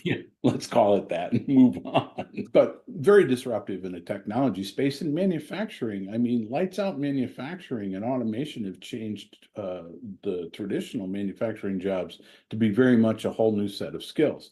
So if you think about that, and those are just some examples from an industry perspective, every company is going through disruption at one level or another, whether it be technology, whether it be the changing nature of the work, it's evolving those skills. Rather than the roles, it's the skills that are evolving and becoming key to remaining competitive. That's the agility, if you will. And the readiness gap then is this notion of the gap between what I have and what I need. As a matter of fact, for the audience, there's a website called skillsclock.io. And it's data that's global in nature and you can disaggregate it. But literally, they talk about 800 billion people in the upcoming workforce area that don't have secondary skills, don't have the ability to do technology kinds of skills. And that doesn't mean that these are individuals who can't use their iPhone. It means they can't do pivot tables. They can't come up with results that are associated with what's being given back to them. So this gap, this readiness gap, is something that we have to address as organizations, given the pressures that we have in our own individual markets. I'll make sure and drop that link to that into the notes and the comments here. It's very useful. Yep. I'm sure people right now are like, what was that? I'll skillsclock.io. I'll drop it into the chat here. But I think things like that help to make this more real, because one of the ways I've heard it put, and you probably heard this too, is we're great generally as humans at responding to something that's immediately in front of us. You see a fire, you know how to put it out. But if someone said, hey, 5 years from now, there's going to be a fire, we don't care about it until the day it happens. And so that entire 5 years, we could put something in place to make sure that doesn't come to pass. And yet it's not urgent, so we don't prioritize it. And the skills piece to me feels the same way. Right now, when we're talking about, oh, well, yeah, someday these skills may be obsolete, may not be adaptable, may not be able to do the work. Like, yeah, that feels like a tomorrow problem, not a today problem. I've got something else that's worrying me today. And yet the companies that we're seeing that are thinking about this are thinking about both the today piece and the tomorrow. How do I make sure that we're leaning forward, looking at this, planning for those? Because, as you said, like all these different industries, to pick your industry, and some of you out there listening are like, he didn't call my industry. That's fine. What yours are, what your challenges are you're facing within your organization, within your bigger space. And that's the comment there is still true. There is disruption that's taking up any number of spaces. And if we're not thinking about that long-term piece, then we're hamstringing ourselves. We're not going to be able to adapt quickly enough. Humans just don't have the ability to change twice as fast because we suddenly decided it's urgent today. Well, and companies that are doing this well, and everybody's on their own individual journey, and no one is there, right? It's evolving. Yes. But the ones that are doing it well recognize that I have to be in a training mode or a development mode for those technical skills, but they're also really aware of the bridgeable skills, which tend to be, we used to call them soft skills, but at Cornerstone, we call them human skills.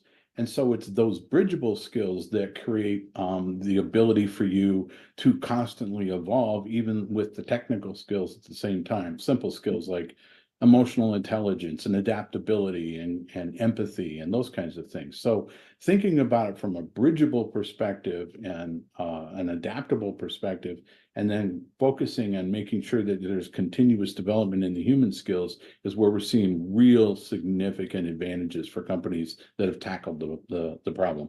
What's funny is when I hear you talk about that, the first thing that I want to challenge on, and I know that y'all already have a solution for this, the first thing I want to challenge on is, okay, great. I can test someone's technical skills. I can give them a technical assessment and see what they do.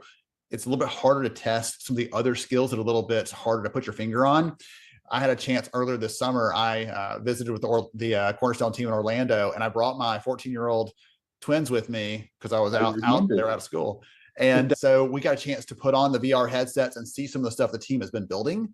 And my daughter, I'm listening to them do their little experiences. I'm doing mine, and they're being asked these situational questions. And they're like, oh gosh, what's the answer? I don't know. And through that, they're experiencing what it feels like to do that in real life. And they're learning those sorts of human skills you're talking about. How do I navigate this conversation without making Mike feel like I'm going to toss him out on his rear end? How do I like connect with someone else? And it's this VR experience doing that. So I was going to say, like, the hard part for a lot of people when they hear you talk about that, Mike, is, oh, technical skills, great. I can teach this person to weld and I can see if their weld is good or not. How do I know if they're good at communicating with someone else? If there's no blowups, do we assume it's good? And you can look at tools like that instead to start measuring and calculating and understanding that on a deeper level and put them through their paces in a safe space. So I want to give y'all a shout out because that was still cool. They still talk about it, even though months later, it was this thing that they were completely stumped by in the moment. I'm like, hey, welcome to my world. I remember that. No, there's a look, it's a preponderance of signals that allow you to indicate whether or not someone is achieving a level of mastery. And it's everything from observation checklists to the immersive experiences. It's not just, hey, I got the skill and I took a course. It's all those other things that we account for that create the set of signals that tell you how far someone is progressing in that journey. Mm. What kind of signals would a company be thinking of? Should someone be thinking about looking for some of those other types of skills? I'm kind of curious when you say that. That's the first thing I think of is, what are we looking at? Are we looking at 360s? Are we looking at performance data? Are we looking at other things about their ability to perform on the job? What are your thoughts? Yes. Yes, okay. We call it a confidence ladder, right? So there's certain things where I might indicate I have the skill, or a piece of software will infer based on some background that I may possess this skill. So that's step one. There could be 360s and manager feedback. That's potentially step two. A lot of work, you bring up welding. Most welding job interviews are literally on the job interviews, and they're not interviewing you in an office. They're asking you to weld, right? So there's an observation component that's a part of that. The immersive environment that you talked about allows you to assess and evaluate and reinforce in a safe space, if you will. There's other things we go out with Skyhive, which is part of the Cornerstone family, and we ingest 20 terabytes a day of various kinds of data, which could be work representative data, patent information, materials that are being posted in various channels and so on. And we do that with a combination of scraping and subscribed services, and we create what we call fluid classification. And then obviously there's the learning data and the performance data that we carry as well. If you pull all these together, they're all individual signals, but the preponderance of the direction of those signals is where you start to be able to indicate mastery and potentially areas of improvement. Okay.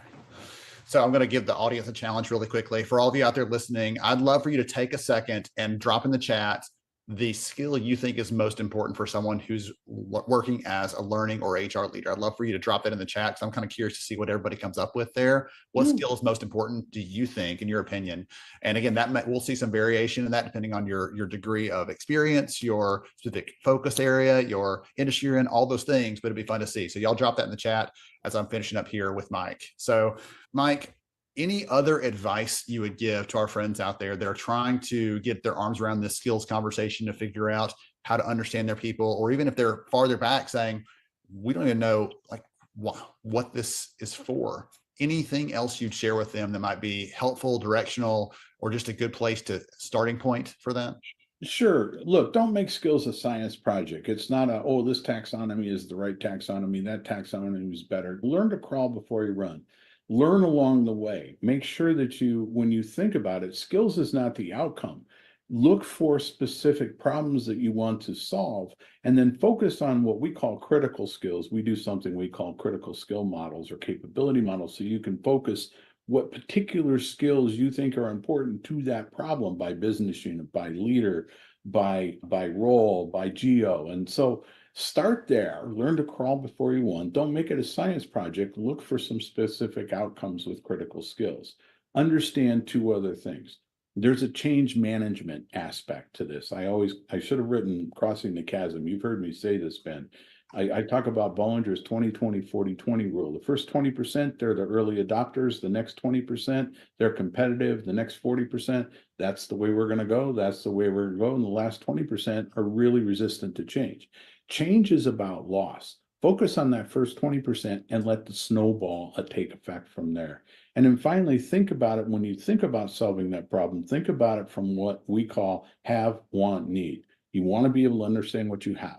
You want to be able to look around corners with data and look at what you may need to solve those specific incomes, and then present that need to your employees so that they can make some active choices. The best learner is an engaged learner. The engaged learner is one that has real interest in the next step in their process. And so overall, those are just some thoughts.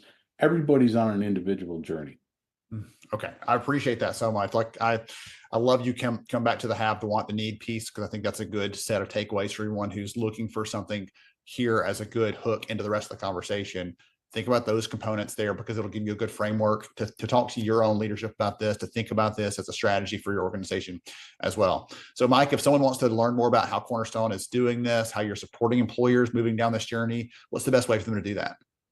Well, they could reach out to me directly. I'm on Twitter, LinkedIn. I'm happy to do that. But okay. Cornerstone's a big company. CornerstoneCSOD.com, CornerstoneOnDemand.com. Look up Cornerstone Galaxy, which is the Cornerstone AI-powered workforce agility platform. See us at HR Tech. Come see us at HR Tech. I'll be there. Happy to do that. There's a variety of ways, but if you just look up Cornerstone Galaxy, you will find a myriad of connection points that you can take advantage of. All right. So good stuff with Mike there. I love hearing from him. He was challenging George some of his like takeaways. Is it Jenga? Is it Lego? Is it the 20-20-40-20? Like his rule for getting people moving in the right direction, change management. So I love getting some notes from him on that, because it reminded me of talking to you, George, about some of the way you approach this stuff. Anything in Mike's conversation there that was fun for you? I know you were flagging some of the comments in the audience about like the key skill for HR that they thought was most important. What stood out to you? I mean, just on the end note, some of the key skills, and it varies. One of the things I love that the takeaway for me is, we talk about the soft skills. And when I think about soft skills, sometimes soft skills are hard skills, right? And the things that we need, for me, understanding that it is a human skill. Like we can all develop these things. It is in us naturally as humans. Sometimes there's a lack, right? For me, growing up in a certain situation, some of it is environmental, right? I didn't have a lot of empathy growing up. I had a lot of tough love, right? Until I met an empathetic leader. And I understood what it meant. Now I love the empathetic leader. I think when we first started, when you first asked everybody what's the one skill, I think we had 5 people right off the bat that said empathy. It was fast. And yes. So fast, like, right. That's the natural. Why is that? I think a lot of what we desire, a lot of what we have become as leaders is really a reflection of one or two things. It's what we've experienced that meant the most to us by somebody who was impactful, or what we really desired that we had at a dream job that we left because we were lacking that thing, right? We were lacking communication, we were lacking honesty, and we want to be around those things. And so developing those skill sets, and for me, it's, I always say we're human, we're in this human resource, but we don't put a lot of human within our resources. We don't put a lot of empathy behind the resources that we're providing, whether it's documentation, whether it's through technology, whatever it may be. As you said, you cannot replace a lot of the human skills with AI. When I'm telling AI to write me something, I have to remind it that I want to come from an empathetic leader, right?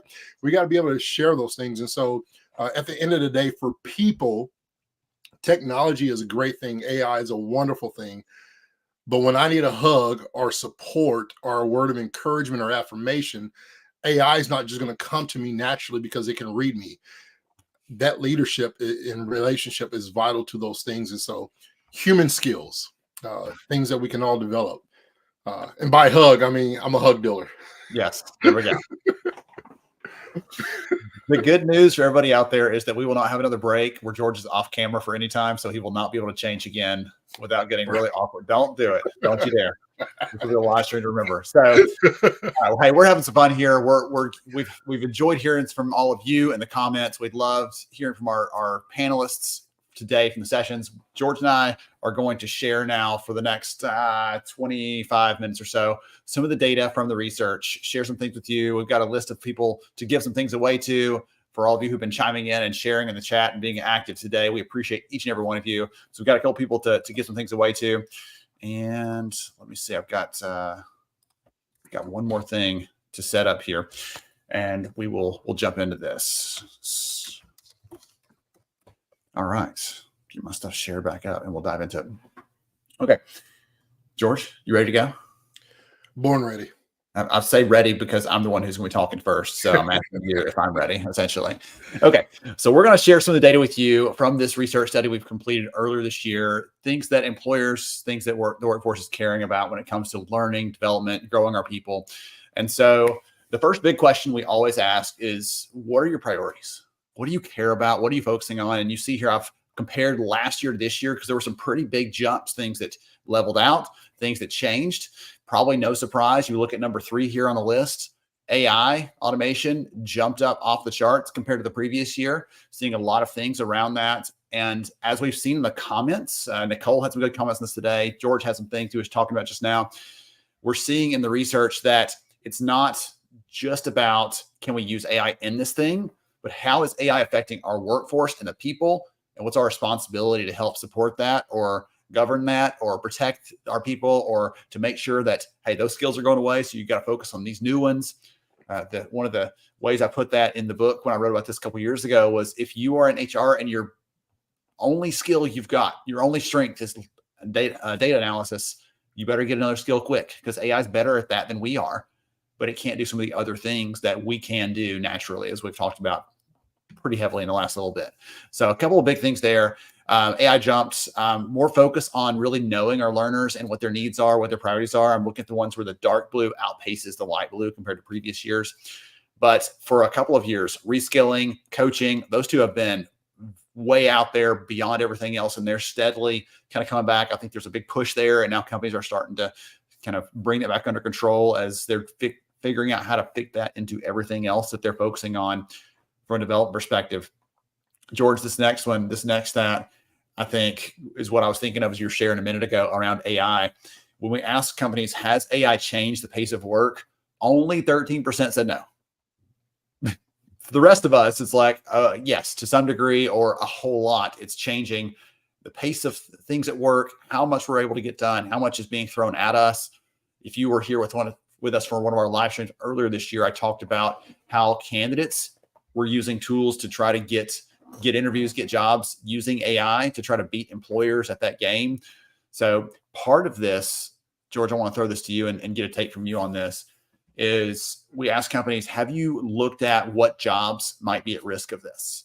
And so the hope here is that we're thinking about our employees, what skills they have, what sort of risk might be posed to them, because if we're not, and they get surprised by this, that's going to create some negative sentiments and negative outcomes. So that's a big challenge that we have to be thinking about.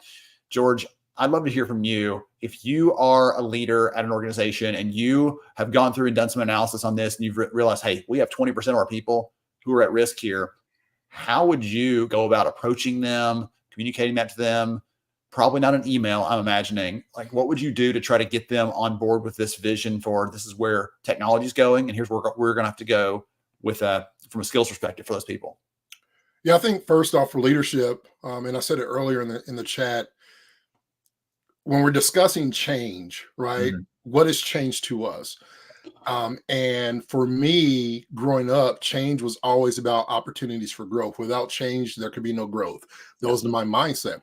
Now, with growth, sometimes it can be painful, right? You look at it, from any analogy, whether it's a plant, whether it's a tree, Building a muscle, yeah. Whatever it is, muscle. And let's use that analogy for somebody who's lifting weights, right? For somebody who's lifting weights and starting off for the first time, that night or that next day, it is painful. Yeah. It hurts. You use things that you haven't used before, right? But over a span of time, 3-4 months after, if the weight doesn't change and you're still lifting the same amount of weight, it becomes easier and easier. Why is that? Is because it's been repetitive. And it's not the weight that has changed, it's the person underneath the weight that has changed. The more we lift things to our people, that was really good. The more we we lift things for our employees, the more we encourage them and embrace that change, the easier it becomes for them over time. And so with that, for me, I'm sitting down and letting them know how excited I am for who they are, but I'm more excited about where we could be and what can I do as a leader, right? I'm checking in with you because if we don't check with our employees, or eventually our employees will check out. So I'm checking in with you as an employee, and I want to know what I can do to help you embrace this change, because this is what I found out, right? So we do the feel, felt, find, the F3 law. This is how I feel. This is what I felt. And this is what I found out the moment I was able to embrace it. Right. And so embracing that change is vital when it comes to technology, just like anything. And he said it earlier, was, there was 1 in a million phones, and now there's 1 million to 1 when it comes to people without phones. It takes time, and that is true. But how do we maximize the time with efficiency to embrace this change? Comes to understanding where George shuts up and then listens. So, hey, I'm excited about it. I understand there could be some necessary changes that can be struggling, but change is incredible. And we want you here for the long haul. And this is what you can do for it, right? And then give them those skills and that transparency that they need, that they can trust you through this process. Hopefully that's there as a leader. But first, I'm talking about change. I'm talking about the why I believe in them and what this change can do for them, not the company. Right? Because we always think what's best for the company, what's best for you, whether you're here for the next 3 weeks again, for the next 3 years. This is why I want you to embrace this, because AI is not going to replace people. AI may replace people that are not using AI. Right. And so how are we adapting those changes? Yeah. Okay. I like the idea of positioning this as something that we're excited about on their behalf. Hopefully we get them along for that same vision that we have for that. So Jennifer is pinging me in the chat about what are the demographics. And I thought I had this in here. I must have actually hidden that slide. We have 1,200 different organizations around the globe who've responded to this. So it's not just US, but it is a global survey. So 1,200 companies is statistically significant. Always hard to say that out loud. And so we've got a good data set here that shows us what employers that are mid-size and large, especially, what they're thinking about, what their priorities are in that. So good call out there. Always good on the data about sharing the background and what sort of audience we have, because I want you to know that you can stand on this and rely on the data as it is. Okay, a couple more data points here on the employer front, things that we need to know or things that are important. And I've called a couple of these out today as we've gone through, because they're that challenging for me that we need to address them. So the number one there, 2 out of 3 talent leaders say their workforce is not highly adaptable to change. So we gave them a scale and said they're somewhat adaptable, they're highly adaptable. And 2 out of 3 said they're not highly adaptable to change for their workforce. And so when it comes to that, when something happens, I don't know, a pandemic, we'll say, or something I mentioned earlier, the other challenges that might face a company, new competition enters the space. We have a new product we're trying to launch.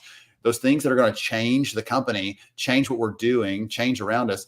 If our people are not able to respond to those, it's going to cost us something. It's going to slow us down. It's going to hinder our ability to be successful organizationally.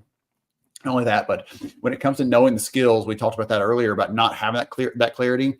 Put it this way. Let's say not knowing the skills of your people has a cost to the business. And if you were like, I'm not sure about that, think about it this way.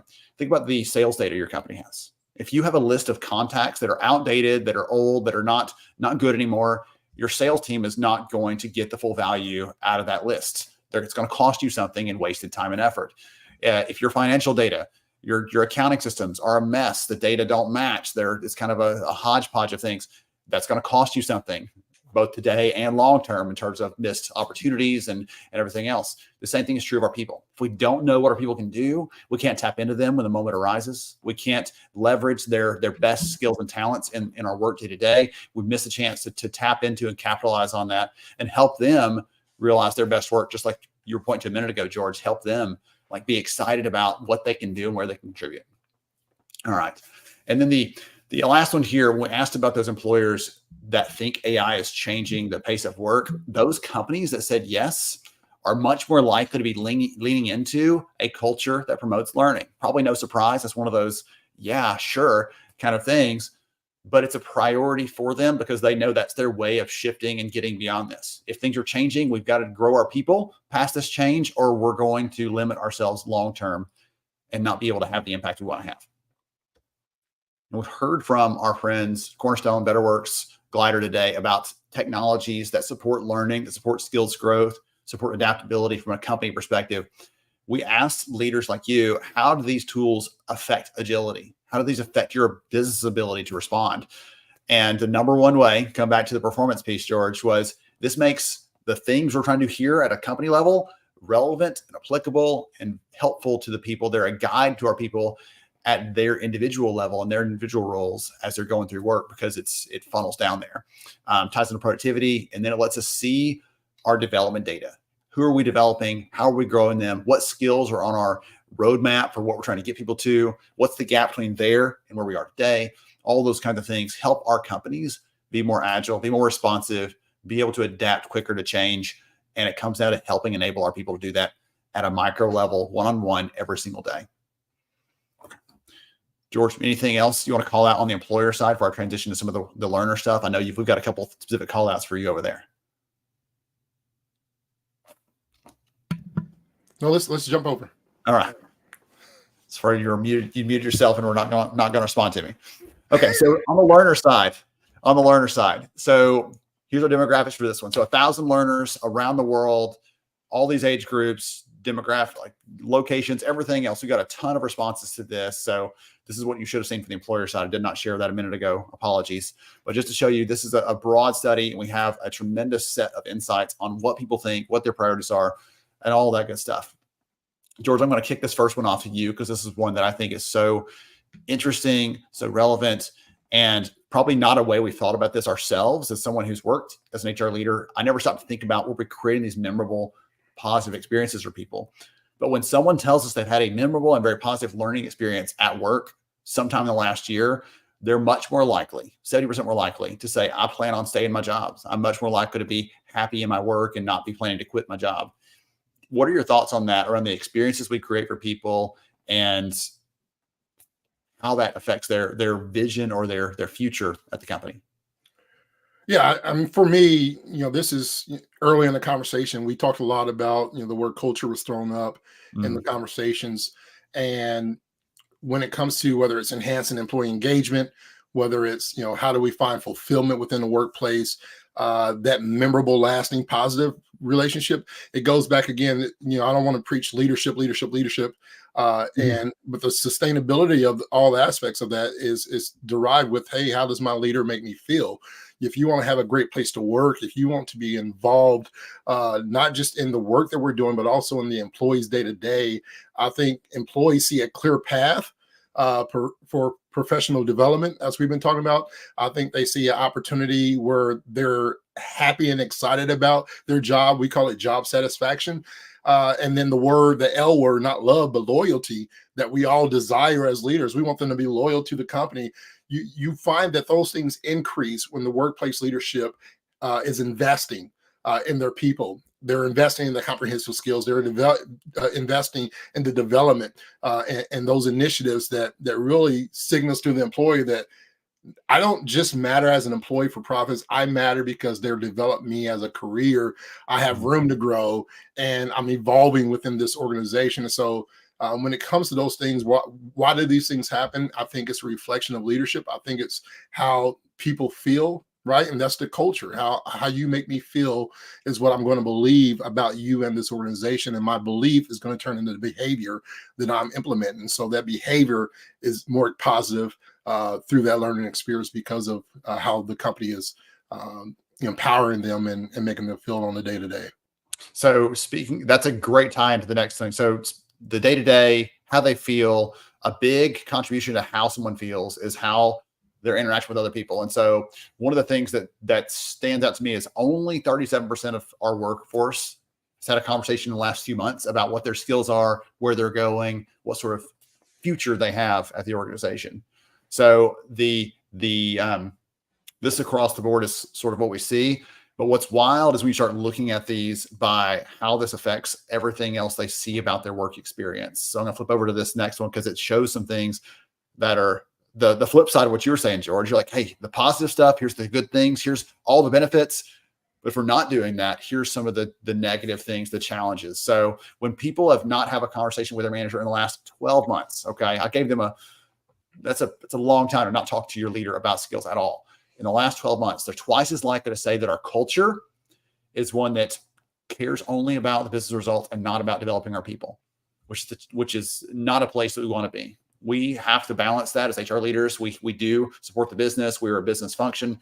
But if we're not helping our people to be leveraged to their fullest extent, to get their value out of work, to be able to contribute in a mighty way, then at the end of the day, the business is going to suffer for that. They're not going to get the most, and the people are going to burn out or just quit entirely, or they'll quit and stay, as we talked about earlier. Okay. They're more likely to be unsure what their future. I mentioned that one earlier in the stream. They don't know what their future looks like because no one's talking to them about what that vision looks like. The way I often put it is, if I'm not talking to someone about their future at our company, when someone calls them from the competition, they'll paint a picture that's beautiful and rosy and wonderful. And that's why the grass looks greener over there, because we haven't told them what the grass looks like on our side yet. So we've got to get that across to them and make that cemented in their mind, what their vision, what that future could be, and where their role is in that. And there's less likely overall to feel like they're making a difference in their work. They're not driven to that. They're not focusing on giving the extra effort. We often talk about, what does engagement mean for employees? Well, one of the definitions is that extra effort someone's willing to give between, I'm good, or I'm going to take the extra time to do that thing. They're not putting that extra effort. They're not feeling driven to do that if they have not had these conversations. So this isn't the only factor, obviously, in someone's satisfaction at work and their ability to grow their skills. But that interaction with that direct leader around what their skills are and what the future looks like is a powerful motivator, a powerful lever for people, or in this case, a powerful demotivator if it's not done properly.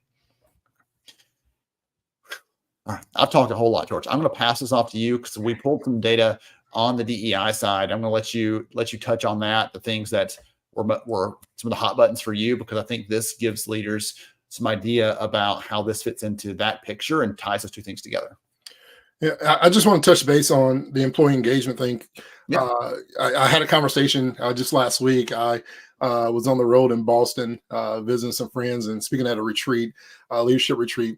And one of the things we were talking about was, how do we get this atmosphere, this culture in the workplace where employees are engaged? And you mentioned the whole engagement. And I said, what does that mean to you? Because, everything is different for everybody. When I think about employee engagement, the conversation kind of consisted of this. Employee engagement for me, the number one thing that this person said was, gives me a sense of purpose. When I am engaged, I feel like I have a sense of purpose. Employees feel like their work is meaningful and impactful. And I say that, and I use that because when we go to some of these insights on DEI, Ben, when employees understand how their tasks contribute to the larger goals of the organization, they foster that deep connection to their job and their company. When they're not engaged, we see some of the things that we see on the screen here today that we're sharing from this research where, there's a disconnection for employees that they don't have that others do. So when I think about this in this first one, 30% employees are more likely to say that their managers, right, have never talked to them about their skills for future success at work. What are we preparing our employees? How are we communicating what's next for them, what's best for them? You mentioned earlier, we shared a data stat about those employees who will be leaving within the next 6 months. Why are people leaving their jobs? And I know there's this battle. I hate the tug of war of people don't leave, good jobs, they leave bad leadership. People don't leave bad leadership, they leave bad culture.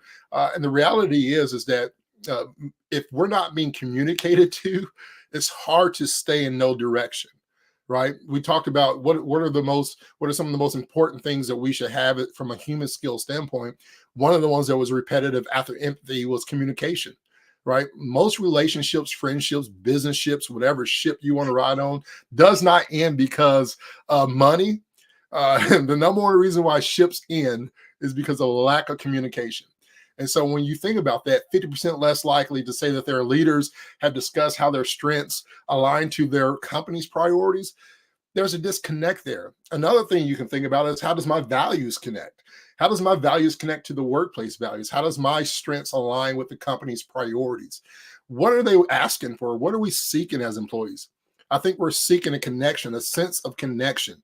And where there's not a sense of connection with leadership, we're trying to at least connect to something within the workplace. But if leadership is not connecting with us and communicating what we need and how our desired strengths can really connect to the future purposes, there's a huge disconnect there. Another one, Ben, that stuck out to me, that's in the gray area down there, is 2 out of 3 say that their skills that they need to be successful at work have changed since they took the job. If you rewind what I said earlier, when you don't check in with your employees, eventually your employees are going to check out. If we were all, by show of hand, and I'm interested now that I'm thinking about this, in the chat, if you can tell me if you've had your job for over 16 months. So if you're under 16 months or less, then hold tight. But if you've been at your company for 16 months or more, when was the last time your direct leader or manager reviewed your job description and responsibilities with you? Right? Are we doing this annually? How often are our jobs changing? How often are our responsibilities changed? We talked about adapting to change and how, before in HR, it took 3 to 5 years. There was something changing every 3 to 5 years. Now we're saying every 3 to 6 months, there's something new rolling out. There's a new update. There's a new strategy. There's a new process. There's a new law, right? There's always something adapting. If we're changing that much on the high end, what's changing on the day-to-day with our employee skills? And what are we doing to prepare them? 2 out of 3 say that their skills need to be successful at work has changed since they took the job. But how much are we checking in with that change? Ben, for me, these are all crucial and important gaps that need to be filled. And I don't want to say, hey, let's get a ladder and get over it. I don't want to even build a bridge.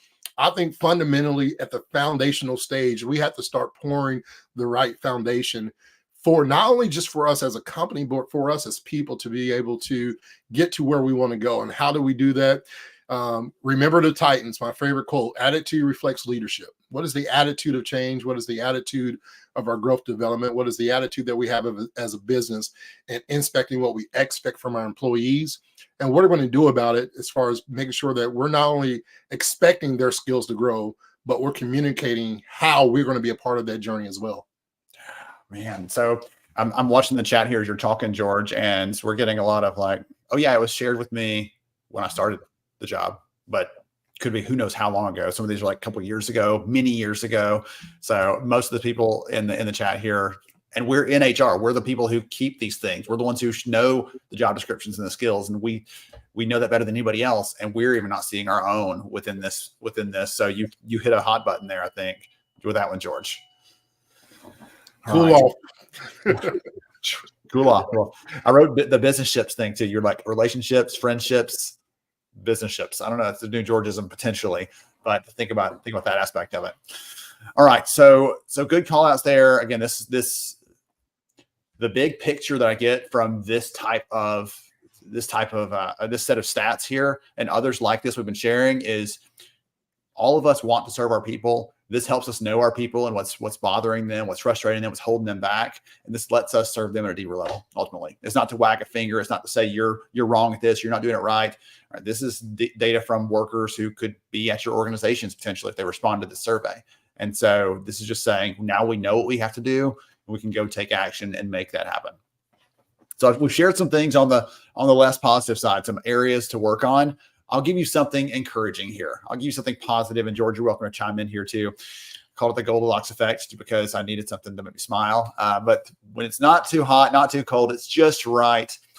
When people are getting what they call the right types and amount of training at work, they're much more likely to say, I can change when I need to. I'm highly adaptable personally to the changes around me. They're also more likely to say, when they have more development, that their people around them, their other teammates, their manager is more likely to change as well. Those people that get that right amount of training are 3 times more likely to say that they can change, they can adapt to changing conditions at work because they have a sense of that.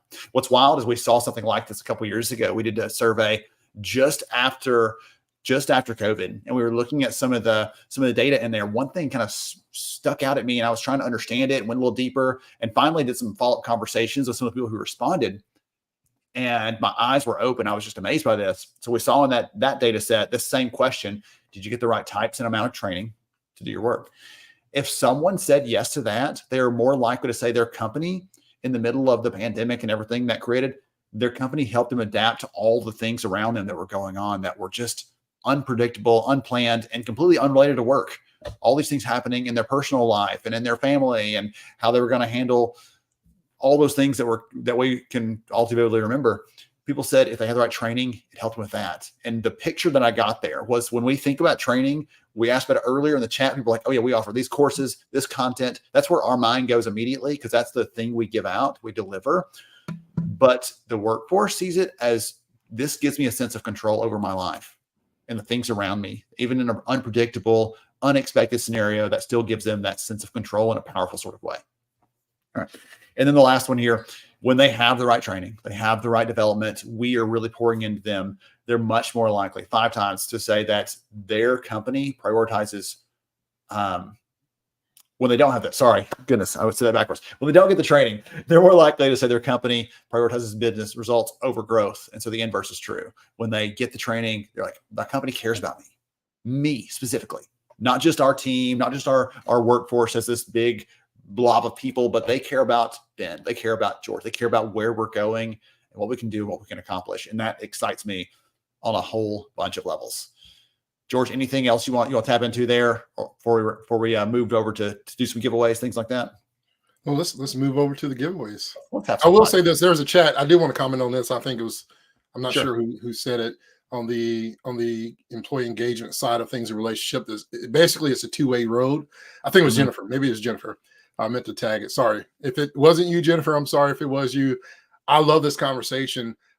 When it comes to having comfortable and uncomfortable conversations in regards to communicate and not waiting for our leadership to be involved. I think for some employees, and I won't say all, some employees, George in particular, I'll put on this hat that says, if I don't trust or feel like my leader is communicating to me, why do I need to be the one that gives the effort? Right? You'll have those people who says, sure, we should speak up and defend ourselves, but some people don't feel comfortable in those situations. And sometimes there's a struggle, right? What's the outcome if I do stand up and want those kind of conversations? Does that need to happen? Yes. Should it happen? Yes. But I think, yes, it is a 2-way street, but I think there's a road as well where employees don't feel connected in that sense of being there. But I love that comment because that is a good conversation to have, especially for employees to have amongst each other, but also for employees and leaderships to be able to have that, what I like to call culture of accountability. Like, we're going to hold each other accountable, right, to what we're expecting here as a team. And for me, when I had 18 retail stores, it wasn't what you said to me, it was how you said it. Like, I wanted you to be honest and real so that we can get to the end of where we wanted to be. Because at the end of the day, I wanted you to be as successful and more successful than I was as a leader. That was just my mindset. But not all leaders have that mentality. And if there's a fear of the unknown, that can cause people to not want to speak up. But we should, if you can, and you have that confidence and boldness. it's a part. Listen, there's a reason that just anybody doesn't show up in learning or HR or talent. Like, it's not a job for everybody, because it's the work we have to do to help make these things happen is hard. It's tough. Right. And that's why George and I celebrate every one of you when you show up, when you're here, when you're chiming in, not because we like all the comments we do, but because we know that you're filling up your tanks so you can go and support and serve other people. That's what excites us, because we know it's a tough job to do. I'm going to give a quick shout out or answer a question. I'll answer a bit, and then I'll pass it to you, George, because you were chatting when it came in. But Faith asked a great question. I'll pop it up here on the screen so we have it. But what's the how? What do we do about this? So here's some of the data points. Here's the research. My gosh, what do we do about this? How do we make this happen if we don't have a bunch of resources? We don't have unlimited budgets, all those kind of things. How do we make this happen? A couple of things that I'll share off the top of my head. So the research shows that one of the best way people learn, the most common way they learn, isn't through all the courses and content and everything else. Those things do matter. Those things are helpful for building key skills, supporting a key direction the company's trying to go. If you don't have the ability or the time or the resources to build that, to get some of those courses and content is perfectly fine. But the most common way we learn is experientially. We learn hands-on. We learn by trying, by doing, by working at it, not doing it right, and doing it the next time and learning that. My twin 14-year-old daughters are in Spanish right now. I'm loving it because I love Spanish, and we're practicing at home, and it's been so much fun. And the words that I know in Spanish, I don't know all of them, but the words that I do know in Spanish, I screwed them all up the first time, and then I learned how to do them right. So giving experiences, using that as a way to teach people, to help them grow, that costs nothing typically to do that. There's a lot of different companies that have approached this. You may call it cross training or whatever. There's a company years ago that I used to talk about when I present on employee growth mobility, because it was a great story of how they did this for virtually no cost. And the company's Hootsuite. So they're a software company. One of the things they do is you go on this tour of duty, if you will. And so let's say that George is kind of itching, like, I want to try something new, but I don't know what it is. And there's a spot on another team in the business. He can raise his hand and say, can I go over there? And what they do is they get the two managers, the lending manager and the borrowing manager, who's going to get George for the next few weeks. And one day a week, George goes over there, works on that team, contributes in that way, and brings back the learnings to his original team. So it's not a full-time piece. The other part is both of those managers are agreeing on the terms of that. So the manager who's lending you out is like, sure, George, you can go. But while we're covering your job for that one day a week, you're not here. Here's what we need you to bring back. Bring back why their processes are that way, because we don't understand them, or how they make decisions along this front. Bring things back to us. And the manager that's borrowing George for that one day a week, that manager says, this is a vacation, get to work. Here's the things we need you to do. We need you to contribute this way. We need you to weigh in on this. Give us your input on this decision. And so they're getting a chance to try it out. After a few weeks is up, their tour of duty's done, they can go back to their primary role and say, okay, that was great, I'm going to move on. Or that was really cool. The next time something opens up there, I know I want to go in that direction, because I've already sort of seen the inner workings. So that kind of thing requires some coordination, but it doesn't require money, budget, a lot of other things to make that happen. So that's an example. I can give you some more, Faith, if you want to ping me separately, or anybody that wants to. I'll share some stories like that companies that have solved this without needing an entire budget to fund that. And some of the ways to make that happen are pretty straightforward. And you're like, why didn't I think of that? It's okay. I had the same thought when some of those things pop up. George, anything else you'd add on that front around the what can they do? What can they do about this? Or if they don't have a big budget, any other thoughts on how we can be leaders and show them that the most out of it? Any thoughts? Yeah, I'll say this, and I'll just apply it because change has been a word that's thrown out a lot, Ben. One of the things that helped us create change and adapt to change, whether it's from the high end level or low end level, or embracing change within our employees. What I love in particular, and I teach this a lot with organizations, but the ACAR model by Jeff Hyatt is probably one of the best elements that you can use. I use it, and it's the 5 elements. ACAR, I probably love it because it's an acronym, right? But how do we create awareness? So A is the A is for awareness of the need for change. Like, we're going to make people aware of the change that's needed. in this regard when it comes to skills and cross-skilling, upskilling, or just developing skills and human skills in general. Driving that awareness is so crucial. My friend Shannon Love Rose is huge on this ACAR philosophy. And after you drive awareness, create awareness, then desire, creating that desire so that they're able to not just be pulled along, but want to participate and support the change and have the desire to do so. Again, this is all built around that relationship, the two-way street of employee and leadership. K is for knowledge on how to change. This is how we're going to do it. So within the change, we're already, as we're embracing it, we're also teaching how to have the knowledge to do so, giving them practical steps and strategies. And there's a lot of simplicity in there. And here it is again. I'm like giving you more stuff. He's like, all right, how do we apply the ACAR, right? Driving that knowledge. The next A is for ability, and to implement the required skills and behaviors that is needed from us as a team is crucial. So what are the abilities? What abilities do we need? What is it that I can bring to the table? What strengths do I have that can be a part of this process for change? And being able to, have that adaptability within the organization. What is the skills? What does it look like for us? As we're creating this process. And then the R is for reinforcement. To be able to sustain anything, you got to be able to reinforce those things. So awareness, desire, knowledge, ability, and reinforcement, the ACAR, and I can drop that in a link. You can Google it and have your eyes on that. But it's one of the best things that I believe you can use whenever you're dealing with change or any type of organizational change management. The ACAR model by far I speak it, I teach it, and the simplicity that it provides, not just for leadership, but the simplicity that it also provides for your employees is important. I think for me, Ben, when it comes to how do we start, where do we start? I think it's at the table, right? It's at the table with not just leadership, but also employees. Finding somebody on the front line to be a voice of the frontliners, finding people in different departments that can be a part of, set, information. Hey, this is what research is saying. We want to know how our people feel, right? Get their understanding, get their thoughts. And what do you want to do about it? How can we as a company provide? What does that look like? What we don't want, and as far as employees, if I put myself as an employee, what I never wanted was to always have something continually coming down to me without me understanding the why and where it's coming from.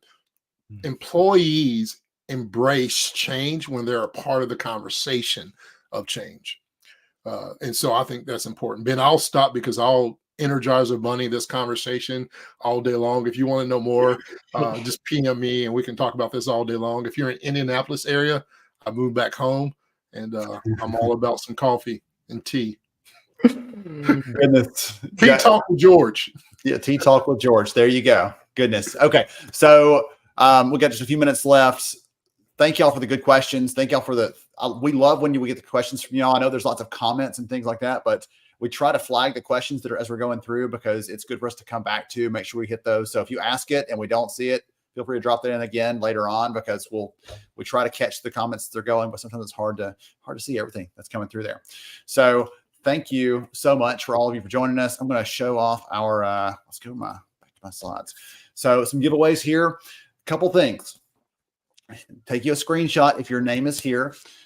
We're giving away copies of either the Talent Scarcity book, the last bestseller that I wrote, a lot in there around retention, recruiting, but there's some good stuff in there around development, some of the stories that I normally tell around how people grow, how they develop, how we can help them to move in the business, like the Hootsuite story and some of the others, they're in there. So if you like those case studies and examples, they're in the book.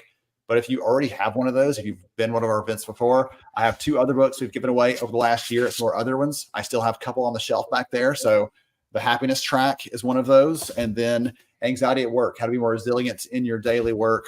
So if your name's there, you can let me know which one of the books that you want, and I'll happily get you that. And then Nicole, you were we did our drawing for the comments on the LinkedIn post, and you were our winner for that one. So grab the link or grab the email address here, get your screenshot if you need to, shoot it over to me and the team, and we'll take care of you. Make sure you get all your goodies. And thank you all for joining us. So our last thing, always, we appreciate our sponsors, BetterWorks, Atana, Glider, Cornerstone. All of them came alongside us, helped make this event possible. We appreciate each and every one of them. And I appreciate George Rogers for being our new official certification credits whiz, for getting those credits taken care of, because that's one less thing on my plate. So I appreciate you, my friend. Thank you, sir. Thank you so much. Okay. To everybody else out there, I hope you've gotten some good news. We're going to give you a few minutes back in your day, 5 minutes early here. So thank you all, as always, for joining us, for spending some of your valuable time with us. We don't take it lightly. We appreciate every bit of that. And we thank you for the good work that you're doing. We will catch you again next time on our next live stream. Watch for other notes. Watch for other emails coming from us. We have good stuff planned for 25. That's all I can sort of hint at right now. And I cannot wait for all of that. So, George, thank you again for joining me today. I appreciate you. Take care, everybody. We love you.